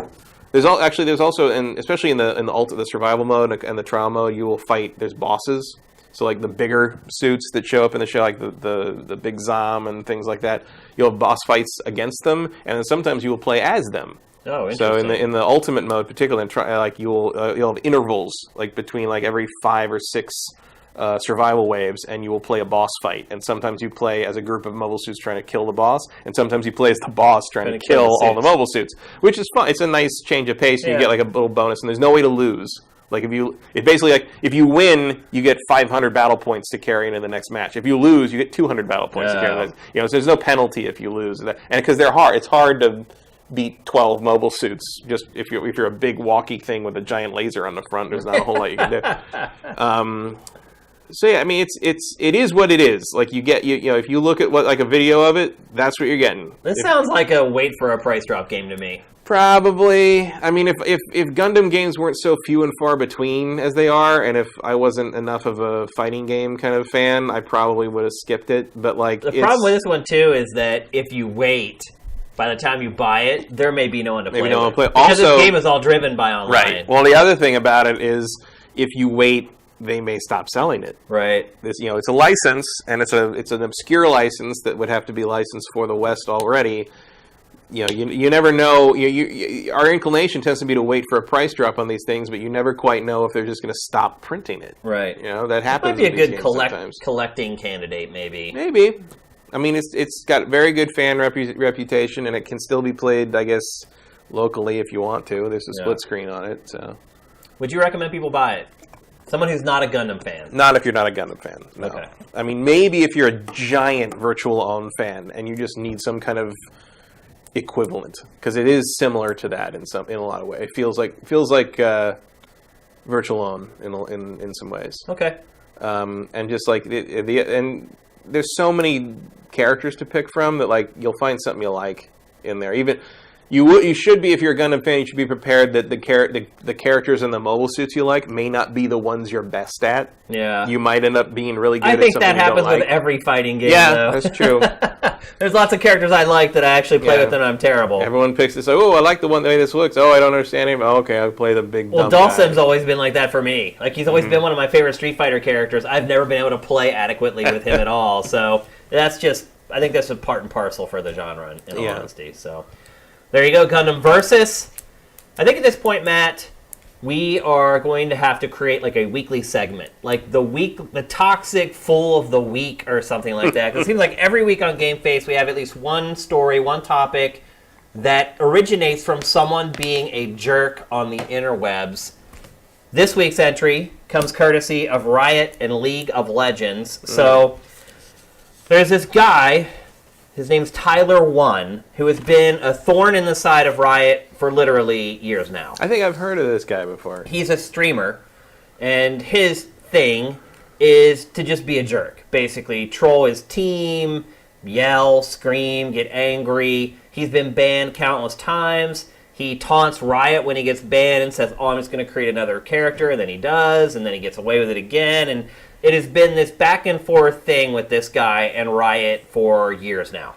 And what does this guy do specifically that makes him worse than any other League of Legends player? That like I don't know. I mean, when he's you play, just dedication. It's not even here. The thing about League of Legends is there's no chat, so you can't talk to your teammates. Which, when you think about the game, is completely idiotic. Like, because it is such a team-focused game, you should have voice chat to talk to these people. But then, when you start to get to know the League of Legends community, you realize you probably would rather lose than talk with these people on your team. So there's a catch-22 to play here. But this guy's a streamer, so while he can't really taunt other players he's playing with, he can just grief them and just do things to make sure that they lose. And then there is text chat in League of Legends where people can go back and forth and whatnot. So he has just basically been a toxic player who makes a living off being toxic. That's his shtick, is being a jerk. People watch him, they love him, they give him whatever on Twitch. People watch his YouTube archives, etc., etc. Well, finally, someone at Riot broke. His name was Aaron Rutledge. He was a developer on League of Legends, and he finally just got to the point where he just couldn't take it anymore, and he went on a tirade on, I believe it was, League of Legends official Discord chat. And here, I have the transcript of exactly what he said in Discord. And this is from Aaron Rutledge, formerly of Riot. He has since resigned. Maybe would have been fired by Riot. Technically, he resigned. So here's what he wrote. I don't know if I know what this word is. He looks like a damn homunculus. Homunculus. Homunculus. Yeah. That's like a magically created like fake human creature thing. This guy like does have Puppet Master. This guy does have a very unique look, I would add. Have you seen Puppet Master? Those old horror movies. So like those would be considered homunculuses, like little human-like created monster things. This guy does have a very unique look, and that's all I'm going to say. He has a shaved head, and honestly, it's fine. It sounds fine. It's so bad. Honestly, it's fine. He'll die from a coke overdose or testicular cancer from all the steroids. Then we'll be Gucci. I don't even know what that means. And then the Discord users were like, yo, what are you doing, man? And then this is how he replied to the Discord chatters. You know how much bullshit he's caused me, personally? I've spent many, many hours of my workday dealing with his bullshit. If games had terrorists, ... I mean, I get it. I get the comedy of his streams and his, quote, and he has in quotes, brand. But it's at the expense of a lot of other innocent people, and that's not cool. He's had over 20 accounts perma-banned. Wow. All content gone, all rank gone. What kind of sociopath does that? He only does it for the views and for the money. And so that, and then people went freaked out on him and said, this is your customer, and had part of the community. And, well, I agree. I mean, technically, the woman screaming at the barista asking to see the manager the 14th time is your customer, too. No, you're right. At a certain point, you got to ask them to leave the store. And you don't want their money. Right. Yeah. And so that was pretty much the extent of what he said. And then he was put under so much pressure by the League of Legends community, standing up for a toxic person, I might add, that he felt he needed to resign. And so he resigned, and then Tyler won. This is his response after everything happened. It really sucks that some people still hold a massive grudge versus old T1 and refuse to acknowledge I've changed. What? With that being said, I have no hard feelings towards the guy. Shit happens. Yeah. He changed? Shit really did happen. Yeah. You were a jerk and man got no longer has a somebody job. fired. That is the shit that happened. Weird. Isn't it?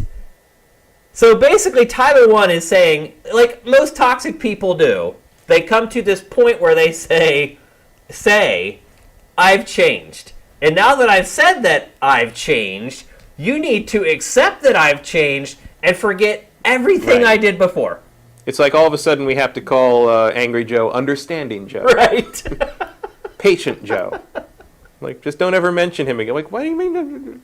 Yeah. You were Angry Joe for years. You'll always be Angry Joe to me. I've known Joe for a long time, actually. Not a huge fan, but... Yeah. I like talking to him. He knows his stuff. I mean, he's got his character and whatever, but, like, he knows his stuff. Yeah, I mean, I always go back to the whole thing with Jeff Keighley, where he acted like a complete ass. But that was a long time ago. And in that case, that is... And he's changed. Right, and that's what I was going to say. That's a case where, sure, I can forgive somebody for doing that. I don't know if Keighley ever has, but I can. But this guy literally, just like a month after he declares he's the new Tyler 1, can't accept that he still... He could have at least changed his name to Tyler 2. Right. I mean, if we're going to symbolic. I wish I had read the replies to... Because this was a tweet that he sent. I wish I had read the replies to that tweet to see if somebody had mentioned something along those lines. But I did not read the replies, because I figured they were probably just as toxic as the stuff that he's been doing. Matt, what do you make of this? Who is in the right, who is in the wrong here? We're in a very strange era. That's what I make of this. I don't know. I mean, I don't know anything about Tyler 1. Well, I gave you his background already. He's known to be toxic. He's built his brand on being toxic. If he's been that bad about it, I don't really see why anything that Rutledge said was bad enough to require him to leave his job. Yeah. Usually most players don't like the toxic players very much. That's weird to me. Isn't it surprising that people have kind of stood up for him? Yeah, I mean... If he's that much of an issue, why is I mean, I guess they're his fans or people that like watching him do that? Or? I mean, he says here that he said in another quote that the guy was making over $100,000 a year off of basically Riot's work and being toxic over Riot's work.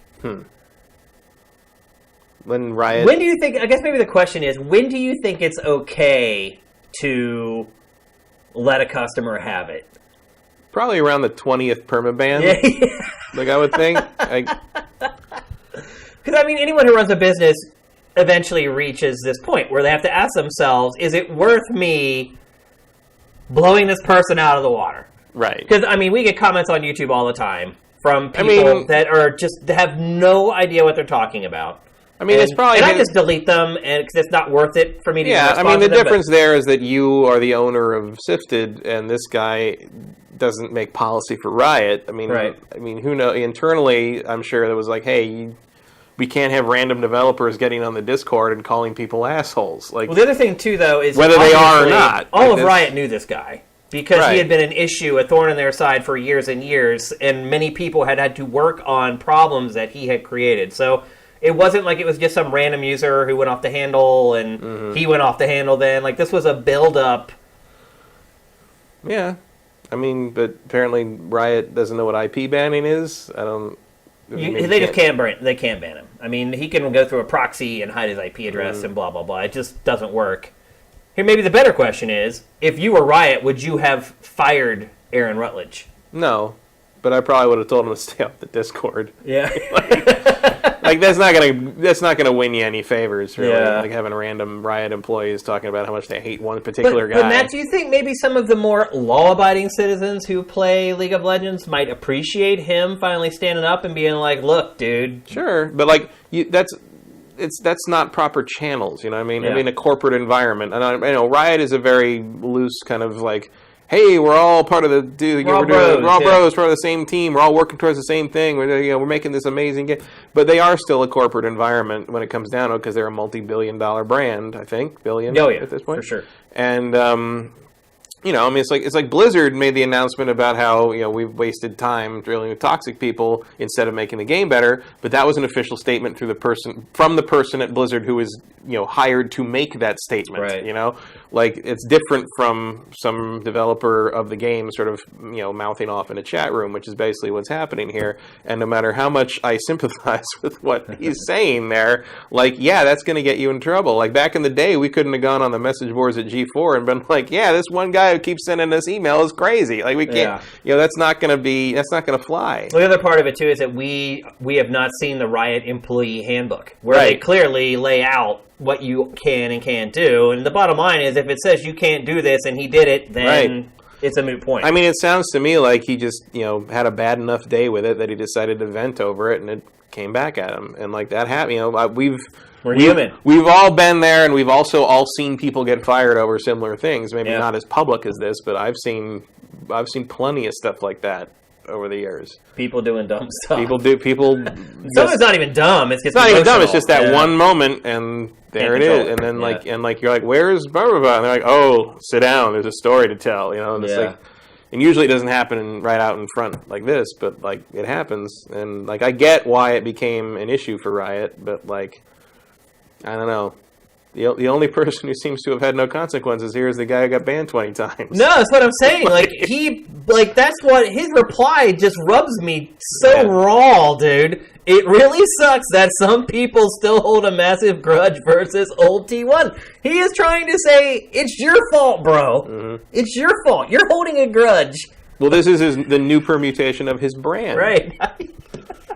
It's kind of the sanctimonious, I have changed and you can't accept it, so that makes you the jerk thing. Right. Which is a pretty standard tactic. That's been happening a lot lately in our society in general, not just in games. And I think, I started talking about this topic by saying, maybe we need to have, the toxic jerk of the week or whatever on the show, which was a joke or whatever, maybe not, but...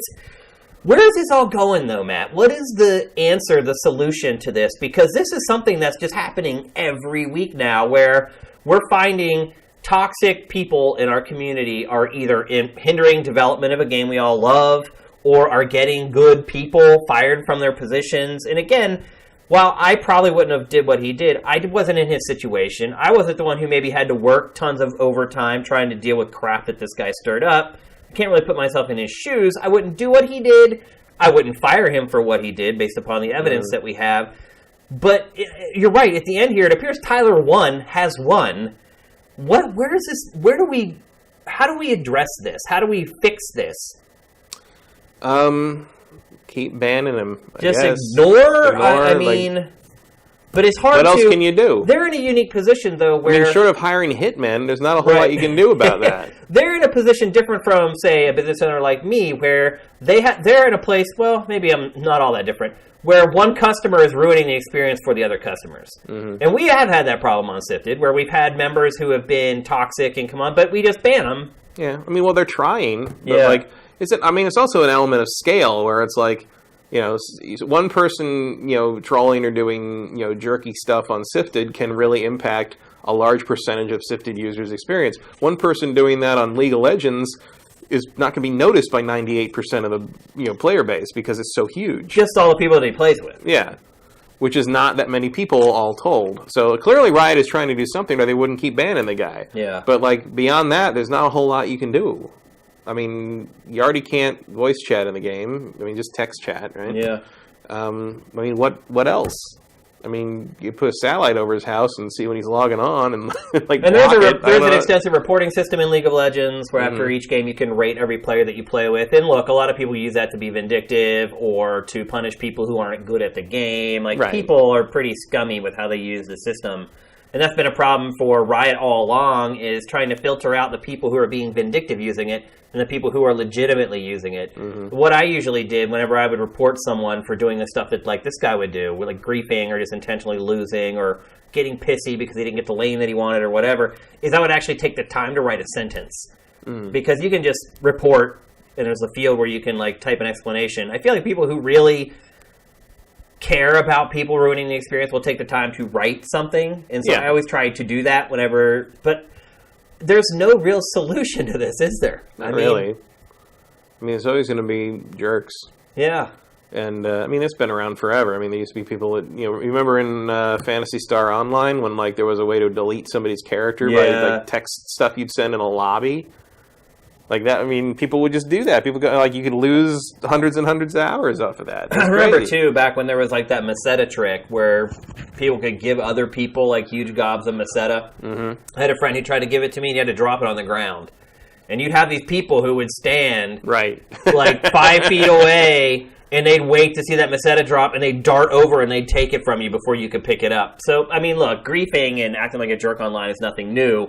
Unfortunately, it feels like because the online portions of these games are quickly becoming the entire game. It used to be kind of this little part of the game that you could choose to experience or not. Yeah. Well, the thing is, but now it's not that way. It's like these games are all connected now. So you just if you don't want to deal with people online, you just can't. You don't play the game at all. Yeah. Well, I mean, it's like a friend of a friend wrote an article that's been passed around a bit recently, and it was titled, I don't know how to explain to you why you should care about other people. Yeah, I read that article. And it kind of like I remember back in the old Tech TV days, we used to, you know, in the early era of online stuff, and we even had a character on X-Play early on called the Griefer that I played. Yeah, that's right. And like we did a bunch of stuff like that, and I kind of went over like the annoying things people did in games, like which was, in retrospect was probably just giving people ideas. That's always a slippery slope. We kind of blew that one, I guess.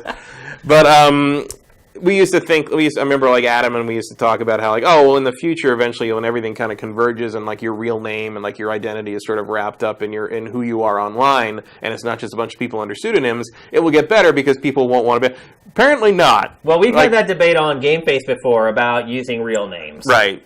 And everyone seems to be split on that. I think that is honestly a solution, though, that could work a little bit. But then you go online. You go online and you see people like making under their own names on Facebook with their employer underneath them, talking about like the most horribly like. It really is crazy. Like no one thinks that what they think can be touched or what. I don't know what it is. I mean, lots of people do get fired for that stuff. Oh yeah, but like, I mean, it's not like nobody like actually goes and reports them or anything. But it's not on their mind when they do it, and you know. For the small percentage of people who actually suffer consequences, I have tons of people just, you know, are a jerk to somebody in a game or whatever, and that person who was jerked to has to deal with it. Yeah. And some, you know, on like Twitter or something, I guess the solution is either to take a break or block them or whatever. But like on a game like League of Legends, you can only do so much, and you can't just drop out of the game because then that impacts your rating. Right.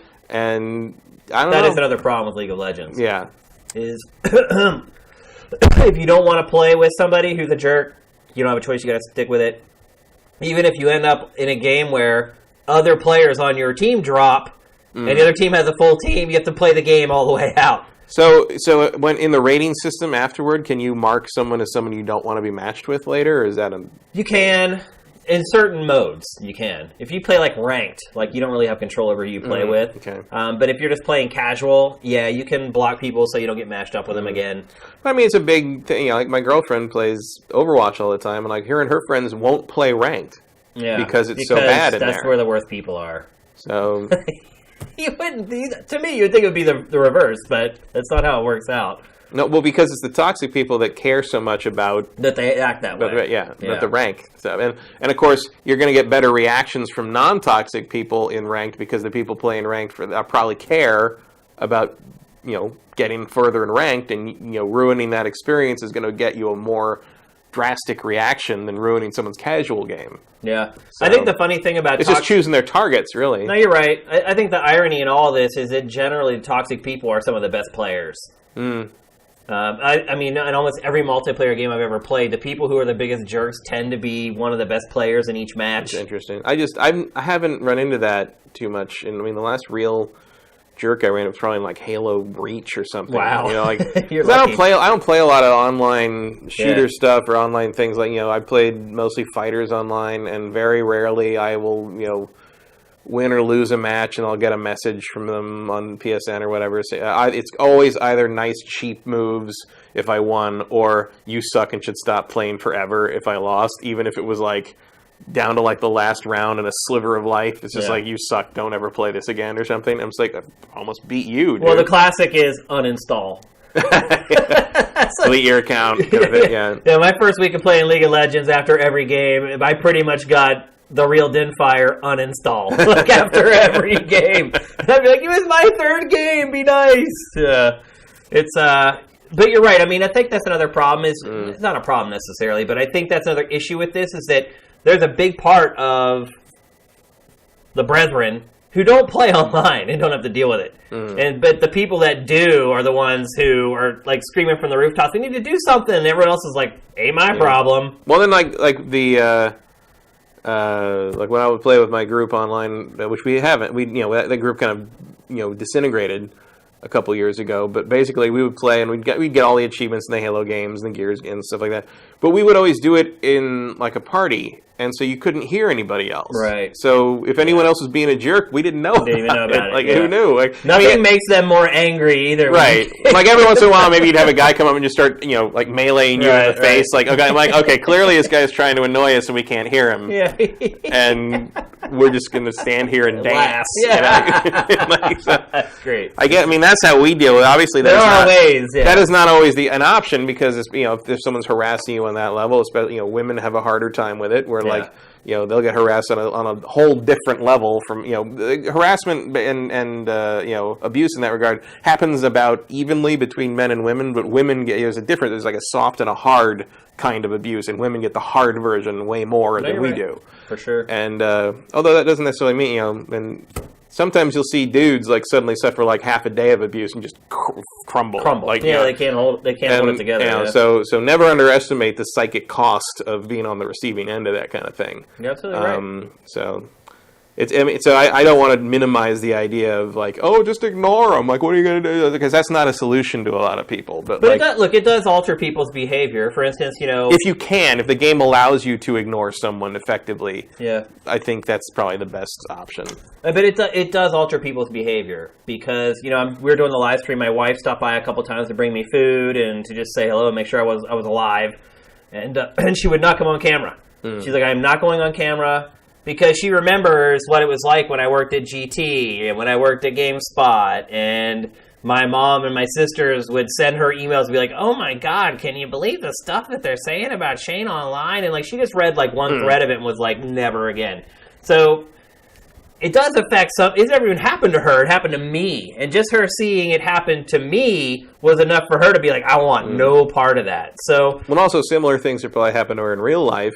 Sure. With jerks, and she's, there's no reason to expose yourself to another line of that. Yeah. There's another way for people to harass me. Awesome. But I think, but the point I was trying to make with that, though, is that it is turning off people from playing online. Where we could have more people who are great people playing, but they're like, I want no part of that. Yeah, it's absolutely one of the reasons I never got into MOBAs. Yeah. It was like, no, I dabbled a little bit, and it was just like, I get it now. Like, I get why it's appealing, but I don't want to wade through you people, so that was the end of it. Cost-benefit analysis did not work out pretty to much. the good. Yeah, pretty much. All right, let's move along. Next, we're going to talk about a game, Matt. I still have no idea why you played this game. But, it's called The Girl and the Robot. It is called that. Yes. It's a game that came out last year on PC. Yeah, it came out last year. It was a Kickstarter, I believe. So earlier when we talked about Battle Chasers, you talked about how you thought it was important to give people the heads up on kind of the hidden gems and games you might not otherwise know about. This is a heads up on a game you might not otherwise know about, but might be stupid enough to buy, like I did. So the cover of this, if you look at the cover and kind of the screenshots of this game, it sort of looks like a Team Eco sort of Studio Ghibli sort of thing. Like there's a, it looks like The Last Guardian. It looks very Last Guardian-ish. It's got the the little girl laughing and holding the hand of the robot on the cover. It looks very. It's a little Bioshock-ish too, actually. Yeah, it looks like that looks like kind of touching. It's kind of okay, So this game is real bad. It is kind of an eco-style sort of two-character switch between the two characters. I mean, it's all puzzles. Not that you do that in eco, but like you have to use both characters to solve puzzles and stand on blocks that then lower the switch and open the gate. And you know what I mean. Yep, I know exactly. So what you're talking about. you have a little girl who can so her ability is she can jump. That's it? She's agile. She can jump. Okay. Yeah, the robot can't jump, really. The robot can block and swing a sword and push blocks. And he has a bow and arrow. So it sounds like you mostly play as the robot. The robot can do a lot more stuff. Yeah. It sounds like it. And you are in a castle, kind of a castle floating in the sky, Laputa sort of thing. Uh-huh. With no real explanation and no real dialogue of anything. It's just like at the beginning, she's in sort of this room, and it's like it looks like a PlayStation 2 game. Like it's very hard to tell what I'm supposed to be looking at. Even though it started as a PC game. Yeah, and like this blue bird flies into her window and hurts its leg, and she bandages it up and sends it back out, and it goes and finds its old man Hawkmaster, who sees what she did and is like, and then like she literally, and probably like pretty much, yeah. And then she leaves, and she like he opens the door to her room, and she gets out, and like you find this little amulet thing that lets you control this robot, which looks like a knight. The robot looks like a knight. And so you can switch back and forth between them. You only control one at a time. You can carry the little girl as the robot if you want to move them both together. There's these evil knight robots around that you have to fight as the robot. If one of the evil knights gets to the girl, it picks her up, and that's the end of the game. It's just game over, and you have to load up a checkpoint. The thing about it is it's a real simple. Okay. Like, simple to the point, like, that it's insulting. No. The puzzles are not complex. Well, if you're going to create a game like this in 2017, that has been done over and over again, you better bring something interesting and unique to the experience. No, and you can tell, like, it might have been that. If it was... Like, I don't want to say if it was made by more talented people, but, like, it's just... you know how sometimes you play these games that are, like... It just doesn't feel good, and like, so like you're running around as the little girl in this, right? And so it feels like you should be able to run around like an eco character, like in a three-dimensional sense, but that's not how she controls. She, like, if you move left and right on the left stick, she shuffles sideways. And to turn, you have to move the right stick to kind of aim her like a first-person shooter character. Why? But if you hold the square button to run, she controls normally. Like she turns, and why? I don't know. So basically, you run everywhere because that's the only way to make the character control like a normal video game character in 2017. Yeah. It constant slowdown, constant frame rate hitching on something that looks like it could run on the Dreamcast. Which version are you playing? PlayStation 4 on the Pro, and it's the performance is awful. Like it's amazing. There's parts where you have to fire a cannon like to hit like a metal thing to knock it down like a bridge, and the draw distance is so short you can't see the thing you're shooting at. Are you kidding me? I mean, it's all point. You just pull the lever and it automatically. But like you see the cannonball just disappears into the fog, and you just hear "wong" and like the thing like collapse. You get a cutscene of it collapsing, and that's it. The game's like 3 hours long. It ends on a cliffhanger, as I understand it. I haven't finished it yet because near the end there's a boss battle, and I was just like, I had enough, basically. At a certain point, you're just like, my time is worth more than this. And apparently, like, there's a kind of a beacon. It's like Act 1, and like no one has said anything about Act 2 for almost 2 years. I'm surprised that the game ended up getting ported to... it feels weird that it actually made it out, because it's... I mean, I guess nothing should surprise us after Life of Black Tiger. Yeah, good point. But, so it just popped out, and there it is, and it's $15, and you shouldn't buy it. Stay away. I just felt like, as someone who saw it and saw the screens, and sometimes you don't know something's terrible until you feel it, until you play it. Yeah. And this was one of those times for me. I was like, oh, it's simple. The visuals are simple, but maybe it's kind of charming. It's like, no, it's not. It's just broken. And there's one nice moment in the whole thing. It's in the very first scene where she takes care of the bird. And all the animation models are terrible. Like all of it's like weird and clunky, and none of it works. And it's just constant cuts away from. And between every cut, there's like a random black screen. So there's no it looks like somebody. It's like something I would have made on like a Apple IIc or something. Right. But like she bandaged the thing and takes care of it. And she goes to let it fly out the window. And before she puts it out to let it fly out the window, she hugs it for a second and lets it go. I'm like, and that was a very nice, very human. Moment. It tells you something about the character that she did that to this bird before she let it go. She hugged the bird before she let it go, and I thought that was a really nice little. Whoever animated that, I kudos to you because it's the only. After I just shredded your game for the last 10 minutes. It's the only bit of real thought and character animation I've seen in the game. I think what you find though is that there are certain images that can get people to spend money. Like, I haven't seen maybe the thumbnail on Steam or on PS4 for this, or on Switch, God forbid, what the thumbnail must be. Travesty. But all you really need is an image of, the little girl and the robot holding hands. And I guarantee some people are just like...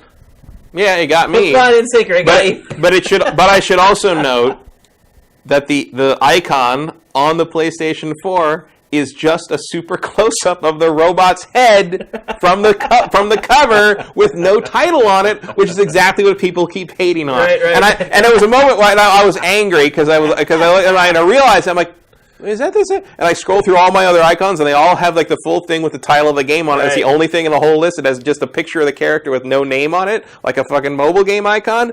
And I'm like, oh my God, I noticed this now. They're starting those Snake Pass guys did this to me. Like now I think about that. That's funny. Why? Why couldn't I have lived life without that? But now it's too late. And you had lived your whole life until Snake Pass, until you did that stupid icon change, and now I think about it. But it wasn't even really Snake Pass. It was the people who complained about it. Right. Because you would have seen that icon and not even thought Never thought about it. Yeah, exactly. Now the super close-up, awkward, off-center shot of the character with no game title is a thing. Completely inexcusable. No. Awful. All right, let's move on. Appropriately, that transitions nicely to our next topic. Don't buy that game. Yeah, don't buy it. We made that one clear. Next, we're going to talk about FIFA on the Switch. This may not seem like a topic we would normally discuss. However, this particular game holds a great deal of significance for Switch owners and for Electronic Arts because EA has already gone on record as saying that it was looking at how the Switch version of FIFA does to decide on whether it should continue support of the platform going forward. And based upon initial sales, it appears in the UK at least that the Switch version made up less than 5% of total sales of FIFA 18. I thought it was less than 1%. Was it less than 1%? I think I said less than 5 is still accurate, by the way. Yeah, but it was less than 1%, and it sold slightly less than the 360 version. Okay. So it's done very poorly in the UK. We don't know any US numbers yet. That's the first issue. The second issue is that it does not include the ability to play head-to-head against friends. EA has gone on record as saying this is due to a lack of infrastructure for the Switch's online environment. I buy that. Number 3, the reviews for the game have not been great. Mm-hmm. Whereas the PS4, Xbox One versions are getting around a 9. The Switch version has been getting anywhere from a 6 to a 7.5 based upon the reviews that I have seen thus far. So, knowing all this, knowing what EA has said already, do you think this is it? Like for EA? Yeah, making games on Switch. Maybe. Wouldn't surprise me. EA does not usually give second chances unless you're Mirror's Edge. Yeah. and it learned that it should never give second chances. Yeah, so do you think EA, I mean, with the popularity of the Switch, do you really think EA will just be one and done? Because, look, it looks like it's going to completely flop. Right. EA has gone on record saying it had to do a lot of extra work on this version than it had to do on the other ports of the game. It's like, look, if this one doesn't flop, I mean, it's FIFA. Like, if there's nothing about in the FIFA UK. in the UK that makes people want to jump on that? Like, what other EA property is going to tempt people? Like, maybe a Madden next year? Yeah. Do you think it's fair to For what? Nintendo? Who cares? People who own the Switch care, because It's business. Like, if it I know, doesn't I get sell, that. don't put it on there. I get that, but do you think that this was a fair, giving the platform a fair chance? Because EA has done this with Nintendo before. It says, well, we're working on these games, we're going to put them out on Switch and see how they do, and if they do good, then we'll support it more. But what ends up happening is EA puts out bad games on Nintendo platforms. Remember Madden 64? Mm-hmm. The one and only Madden game that ever came out for the N64, and it was a complete train wreck? And then instead of EA saying, well, our game really wasn't up to scratch, let's put out a really good game and use that as the litmus test. It puts out the one poor game and it says, well, it didn't do well. It's almost like EA feels like it has to at least try to appease Nintendo fans, knowing full well that this game is not going to be good and it's not going to sell. It did this again with the Wii, and what did we end up getting from EA in that case? Boom blocks. Right. Which actually was a pretty darn good game, Yeah, I'll say. it was. But its appeal was zero. It's like, hey, let's play Jenga with Wii remotes. Like, no, I'll just play Jenga right here on my coffee table. Like, I don't feel like EA ever gives Nintendo a fair shot on its hardware. They did give Boom Blocks a sequel. Yeah. I mean, they tried. The thing about But this... is that trying, though? When you know what EA I thought puts out on other Boom Blocks was platforms... great. I So, did too, but that's not the games that sell. It's a puzzle game. Those games... Well, you know what game does sell is FIFA, and this one apparently didn't. Right, like, but whether FIFA's good or not doesn't really matter. Like when it comes down to selling 1% of the number of people, overwhelmingly for FIFA, people overwhelmingly chose the more powerful hardware that displays this thing properly. Like that, versus that's, being able to play it on the go. Yeah, no one cares. And I've said that repeatedly. When it comes down to it, people are going to want the better experience rather than being able to play a lesser version on the train. Like, I just don't think that's a thing outside of a very vocal core group.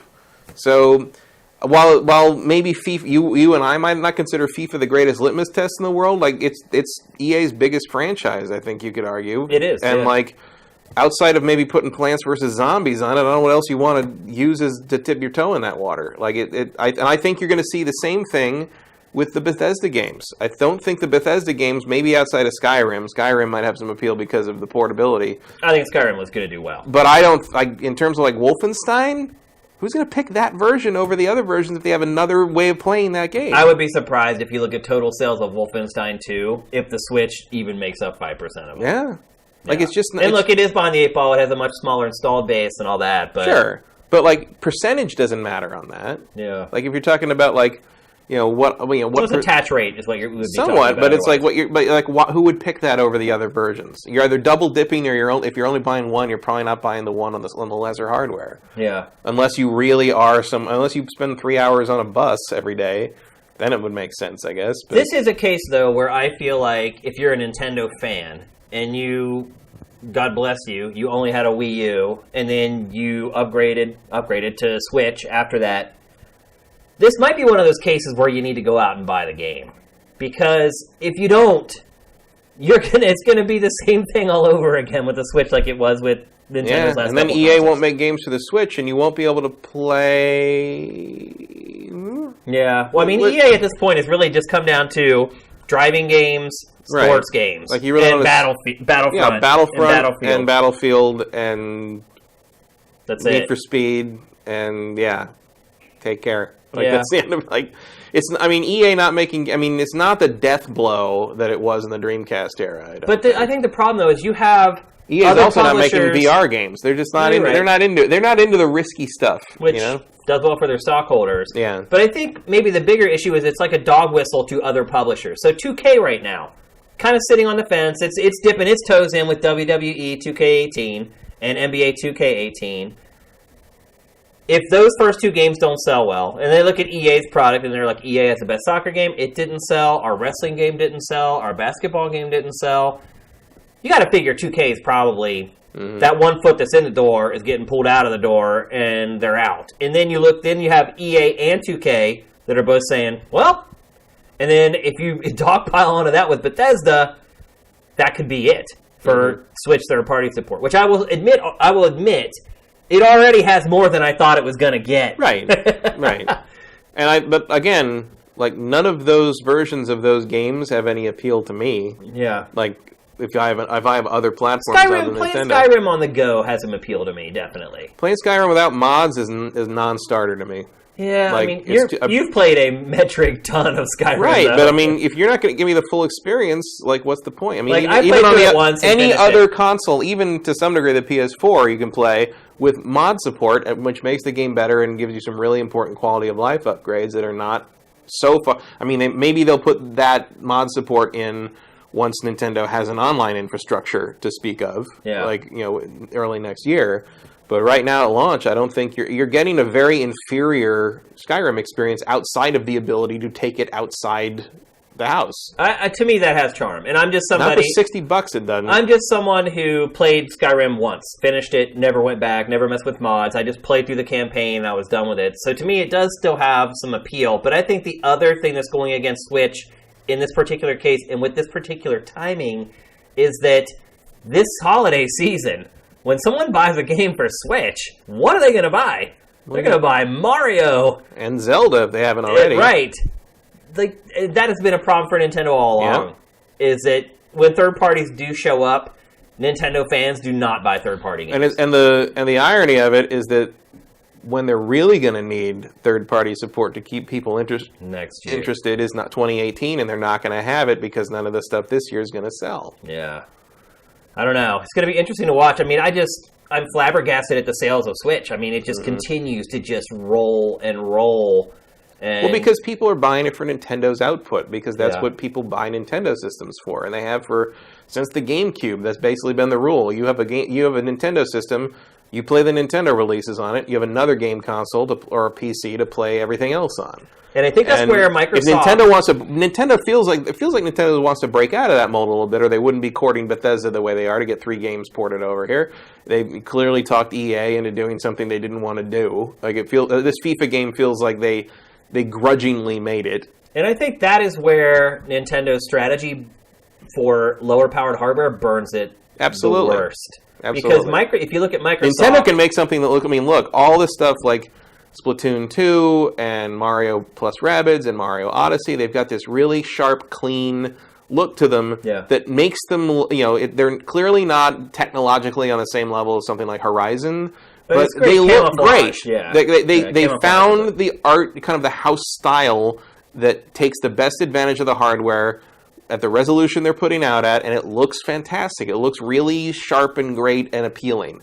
And can other companies necessarily do that? No, because that's not what their target, that's not what Doom is supposed to look like. They're lucky that Doom is so scalable, because it doesn't, Doom can run, up and down pretty easy on that engine, and they're doing that on the Switch, and it looks pretty good. But other companies are not necessarily that agile in terms of what they can put on a system that way. And this is where Microsoft, because I could say the same thing about Microsoft in the Xbox One era, is that you bought an Xbox One to play Microsoft's games, maybe. As it is. But what you're seeing with Microsoft is, one, hardware was on par, close to on par with PS4 all along. But now, it gets it. It's like, we have nothing to get people to buy our console other than our games. And our games have fallen into this vicious cycle. So what does it do? It creates a box that makes sure that all third-party games look the best on its box and play the best on its box. And so suddenly, it has a proposition to give consumers. With Nintendo, that's not the case if you're a third-party publisher looking at releasing games on a Nintendo platform. There's none of that. It's like, hey, we hope these people that bought the Switch didn't buy this already on the other consoles. Right. That's a small market. And that it fits on a cartridge without having to use too much downloadable content space. Right. Or having to charge extra money for your version versus the other versions, which is... like with Nightwar. Which pretty much everything at this point, any third-party game. So, I don't know. I hope EA will give Switch another chance, because I don't feel like this was really a fair chance. I don't see what they would do that with, though. I guess it would be like, when you're like, okay, give EA give it another chance. Need for Speed, Payback, that might be one. I don't know if that's going to sell any other consoles. I mean, there's an open market there on Switch right now. There's really no driving, really. Yeah, none. I mean, there's this mobile game that's coming out that has been on iOS and Android for like 2 years. Who's got the San Francisco Rush 2049 rights? Let's bring that back. Let's make that happen. I'm down with that. But see, that you're right though. That is like something that a publisher could do. That could be like, hey, let's think back to like maybe some of the racing games that were big on Nintendo platforms in the past. Let's revive that. Let's create another one that resonates with the Nintendo fans. That might work, but it seems to me the route that third-party publishers are taking right now, Switch, is the exact wrong one. Yeah, you're just it basically is the Vita thing, where it's like, okay, so you're not trying to sell me new games that take advantage of this platform in a way that no other platform can do. You're just kneecapping your other games and trying to sell me that as, it's better because you can play it on your lap kind of thing. And you're right. And that didn't work for the Vita, and it's not going to work for this because it doesn't capture the mainstream's imagination. And it is an apt comparison, too, especially now that pretty much every game that comes out on Vita is a cross-play title where you buy it once and you essentially get both a handheld and a console version. So, and you're right, it has absolutely not worked for Sony at all. So we'll see. I mean, right now Nintendo has plenty of first-party stuff to keep it chugging and keep it going. I'd be interested to see if EA gives them another shot once the online infrastructure is in place. Yeah. Because, look, I mean, I think part of the thing that's going to make some of these third-party publishers decide one way or the other is the online infrastructure and whether they can sell you loot boxes efficiently. Yeah. No, you're right. Like, the game-as-service platform is going to be, I mean, if you can't put that model on there easily, that's going to be one of the biggest barriers. You don't want to think about it that way. But monetarily, if our money comes from this whole idea of milking people for excess content after the fact, and Nintendo's system doesn't support that easily, that's going to be the biggest hurdle, bigger than almost any other hurdle you can think of this generation. Another hurdle that's coming up for Nintendo is publishers are moving away from releasing versions for PS3 and Xbox 360 now. Right. And that was always kind of something that Nintendo could hold on to. Hey, they're already creating these versions for last gen that they could kind of just port over to our machine. Now those are going away. Those teams are dissolving. That software isn't being created for lesser hardware now. Well, they need to what they need to focus on is basically they need the third parties to be doing stuff like Mario plus Rabbids. Yeah. Like you need original games built for the system, built to appeal to the audience. And so far, only Ubisoft seems interested in doing that. Yeah. So we'll see, but you can only lean on the indie game thing, and they are doing the indie game thing really, really well. Oh my god! Here's the thing I wonder though: is it too much? Like, literally every day, 5 more indie games are announced for Switch, and they're all just coming at once in this just big pile. There were 18 games released for Switch last week. It can't hurt too much. I mean, they're always going to live on the service. I mean, they got to improve the eShop so you can browse them better. Yeah. But I would argue that, like, as a flip side of the idea that, like, I don't want to pay $60 again for a portable version of a game I already own twice. Yeah. I might pay $10 for an indie game that I like to play and would like to play on the plane. Yeah. You know, because that's something that would kind of fit in the bite-size kind of mobile space better. Yeah. And, like, if I could get like a nice version on Switch for like $9 or $15 of like Sundered or Axiom Verge, that's cool. Like, but it's just like rebuying full price AAA games again, like that run because like, look, Sundered or whatever game like that's going to look pretty much the same on my PC or on the Switch. Yeah. What's the difference? Yeah, it's also not going to eat up your battery on your Switch like a lot of other games would. And I think that's a much smarter tactic, and Nintendo is leaning into that really hard, and that's really smart. And I think that's going to buy them some time next year. But do you think that all these indie games? Because one thing I will say is that despite some of the issues that Playtonic has had with Yooka-Laylee and a couple other games working with Unity on Switch, it certainly appears that porting a game to Switch, at least indie games, is very quick and very easy, which is good. But it's like we're getting this big pile, like, boom, like right away, and then what happens? Well, I think the stream of indie stuff will continue through next year. I mean, it's going to be pretty steady.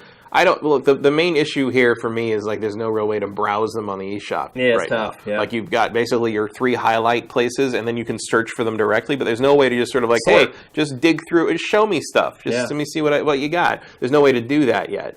I think we're really, Mario is the 800-pound gorilla of the fall here. Like, that's the only thing Nintendo really needs to focus on getting right now.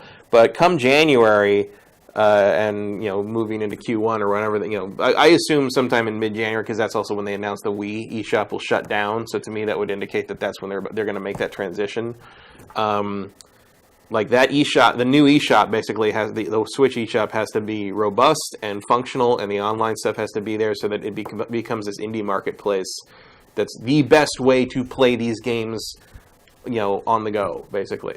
Basically a way to play these games in a different way than any other console offers you to be able to play them.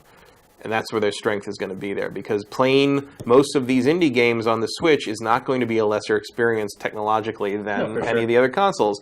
And right there, in that sense, the price is probably going to be the same because it's digital. There's no cartridge involved for most of them. And you can take them on the go. And, there's no downside to that. That's where how the Switch functions. There's nothing but added value there. Well, the only downside is that these games have been on other platforms, in some cases for 3 years. So. But who has every indie game? Yeah. There's always going to be a couple you've never played before. And I think that's part of why they're putting so many on there right now, is because, none of us have played all the indie games we're interested in. Some of these games that are coming to the Switch maybe are stuff you've never even heard of before or never gotten around to, and maybe now you give it a shot on the Switch, because at least that way it's another way to play it. It's better than nothing. Right. Because that's what Nintendo systems have had before. Yeah, we both know there have been long periods of nothing before, where it didn't even have the relationship with the indies to fill in those gaps. I think the main thing they need to focus on is they've got that happening. That's cool. Their own first-party output is going to be fine. I don't care about Kirby and Yoshi, but it's something. And other people do. So. But they need more Mario plus Rabbids style things. They need third parties working on custom content, unique exclusives that make people happy to own that system outside of Nintendo's own output. They don't all have to be Nintendo crossovers, but just that kind of thing. Games tailored to Nintendo's audience, essentially. Yeah. You have the third parties have to, if they're interested, they have to accept that they are not making games for the same audience they are on the PlayStation and the Xbox. And that's not necessarily a bad thing. It's just a different thing. Yep. All right, it's time to move on to our last topic of episode 105. We're going to talk about Forza Motorsport 7. I played a little bit of this on the Patreon drive stream. Played about 35 minutes of it or whatever. I saw you racing the semi trucks. Yeah. I enjoyed the time I spent with it on the stream. Came back, recuperated from the stream, fired it back up, and did not have as much fun with it after that. It's not that I wasn't having fun or it's not a polished game. It is. And I was having a good amount of entertainment from it, but after I got about halfway through the single player, I just lost all interest, Matt. There's nothing that separates, and look, I'm sure there are people who are buying Xbox One X who will vehemently disagree with me when they play it in 4K, but as someone who is playing it in 1080p, I struggled to find any reason to recommend people to buy this if they had the Forza 6, which you can probably buy now for $18 or whatever. Yeah, with all the DLC or whatever. Right. And it's, I will say they do... Turn 10 does try here and there to mix things up and change the formula. There's some little mini game stuff. There's these bowling races. Did you ever play that in any Forza games before? Not that I remember. That's a new one on me. Yeah, so they're they set up these bowling pins around a track. They're not actually bowling pins. They're I don't even know what you call them. Just these rubber things that stand up, but they're put in a triangular shape like bowling pins. Maybe there was something like that on the Top Gear tracks in 6 or 5 or 6. That's what they say. This is the Top Gear or whatever bowling something or other. Yeah, maybe there was something like that back then. It's been a while. I'll be honest. The Horizon games stick in my head way better than the normal Forza games. That was my whole purpose of this discussion: is go buy Forza Horizon 3. At this point, the Horizon franchise has completely transcended Forza Motorsport. After playing Horizon, this game just seems bereft of any excitement whatsoever. And I think that might be a good way to describe the Forza Motorsport franchise in general, is bereft of excitement. See, I wouldn't agree with that at all. Really? Because I love the Forza games. And as a matter of fact, I have every Forza game, and the collector's edition and VIP edition of every single one of them were available, when they started doing that, all the way back to the original Xbox. And I skipped this game. And why did you skip it? I skipped it because, A, it looked, like you're saying, it looked like there wasn't really any movement in terms of what you're doing or the way the game presents anything or plays anything outside of, hey, if you have an Xbox One X, this is going to look amazing. It's a visual tour de force, but They all are. They've always been that. The Forza games are always like that.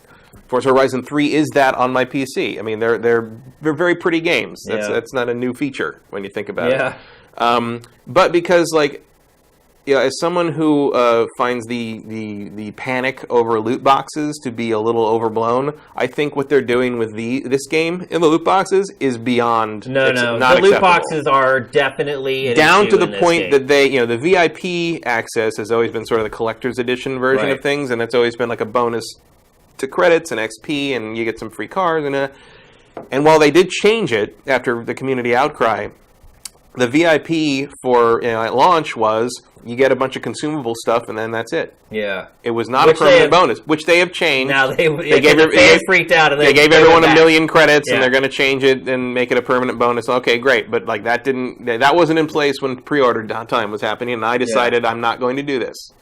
And so this is the first Forza I have passed on in the entire series. The loot boxes are definitely a problem because this game is a grind. Yeah. And a grind, and it feels like, and watching a couple of we weren't Let's Plays, but there were streams of people playing, and you could see the grind was worse than other Forzas have been. And frankly, I feel like if I need to play Forza, I will just put 6 in. Yeah. And play that. That is absolutely the right tactic to use. The other thing I would say about this game, and look, you can adjust the AI before every race. Mm-hmm. So if you feel like it's too easy, you can bump it up before. In every race, you can adjust it. So it can be on a case-by-case basis on what you do. But generally, like, I try to keep it in the middle because that's how we generally evaluate games. And here's typically how a race plays out for me. Either I finish in first by half a lap, or you're just mired in the back of the pack and you finish like 10th or 11th. There's no happy medium. Like when you're racing head-to-head, let's say you're towards the last lap of a race, and you're in third. You've managed to fight your way up through the pack and to get in the third. That's when you can see how good the game is, because that's when you can really see the AI of the computer. And that's always been the strength of Forza, is the AI, as opposed to sort of Gran Turismo had sort of just... This is where I'm driving, bots. And if you get in my way, I'm going to plow you out of the way. That's Gran Turismo. Maybe the new one isn't that way, but that's what they've been in the past. The thing about that is, because look, I'm a giant Forza fan. I think Turn 10 does really good stuff. I've always found Gran Turismo to be kind of sterile and dull, I think Forza's that way too, though. Forza has traditionally been much more about the love of the car and I agree with the love of that. Like it gets that. Though there's just all this weird time. It's always been better than Gran Turismo's blank white screens. Yeah. But I make the comparison between Gran Turismo and Forza to add weight to what I'm going to say here, which is GT Sport comes out next year and doesn't have any of this loot box bullshit. Comes out this year. Is it this year? Yeah. Okay, so it's right around the corner then. It is, yeah. And doesn't have any of this loot box bullshit in it. The loot boxes, anyway, going back to my... So as someone who has never, ever said GT over Forza, I feel like GT's over Forza on this one because GT is treating you better. I don't know if I would go that far, but I will say that the game, what I was getting at is that the races can be really close. And you can spend real money, essentially, to make the races not close. Now, that's for single player, which you talk about Shadow of War. We're kind of okay with single player stuff. But part of the other thing is, like, the thing they're doing... It's dirty, though. But the thing they're doing that in Shadow of War with is a new element of the game, whereas you didn't need to do that in previous Forzas. Right. Like, to me, it's the monetization of features that have already been part of the series. That's where things like this start to make me feel, like, dirty about it. No, it's dirty. Like, as I'm playing the game, and I will go and I'll look at, like, what I can pay money for, and you want to buy it. That's the point. When you look at the stuff, do you want to buy it or you do not want to buy it as a reasonable player? Not someone who's just filthy rich and just throws money, doesn't care. Somebody who is thoughtful about whether they spend money on microtransactions. I play this game and I look at the loot boxes and what you get for them. I'm like, I really wish I were rich so I could pay for that. Seriously. Because that's how the game kind of grinds on you. You're like, I wish I could just be a little bit better and have a little bit better of a car than what they're giving me, and that's essentially what they're offering for you to pay for. You wish you were a baller. You wish you were a little bit taller. Yeah. But seriously, like, usually I look at loot boxes and I'm like, I don't care. I don't want a hat, or I don't want a shader or whatever. Or even in previous Forzas where it's like, I don't need car tokens. I got plenty of exactly. cars. Yeah, exactly. And in this one, what they're offering you're like, yeah, if I had disposable income, I would buy that. And they're going to make a lot of money off of it. That's the sad part. Because there are plenty of people out there who do have money to burn and are more than happy to spend it. And I think that's the problem. Right. It's like, because previously you have been able to pay real money for card tokens to buy stuff. And I never felt the need, even thought about buying any of that. You pretty much get a new car constantly, with every race almost. And if you're VIP, you get a bunch of good stuff to start with. Credits, a car, and you do the wheel spin stuff, and that. I don't remember if that's in regular Forza. That was in Horizon. I haven't seen it in 7 yet. But like, I felt like they're pretty generous with different, and also different types of cars. So it's like it's never like you have to spend in-game credits to get a car that qualifies you for a certain type of race. You in the previous ones you didn't really have to do that. You'd have to buy that. Like say you'd have to. I mean you get like an off-road car or a specific like 4-wheel drive car, whatever. Like you'd have one after playing certain circuits and certain races.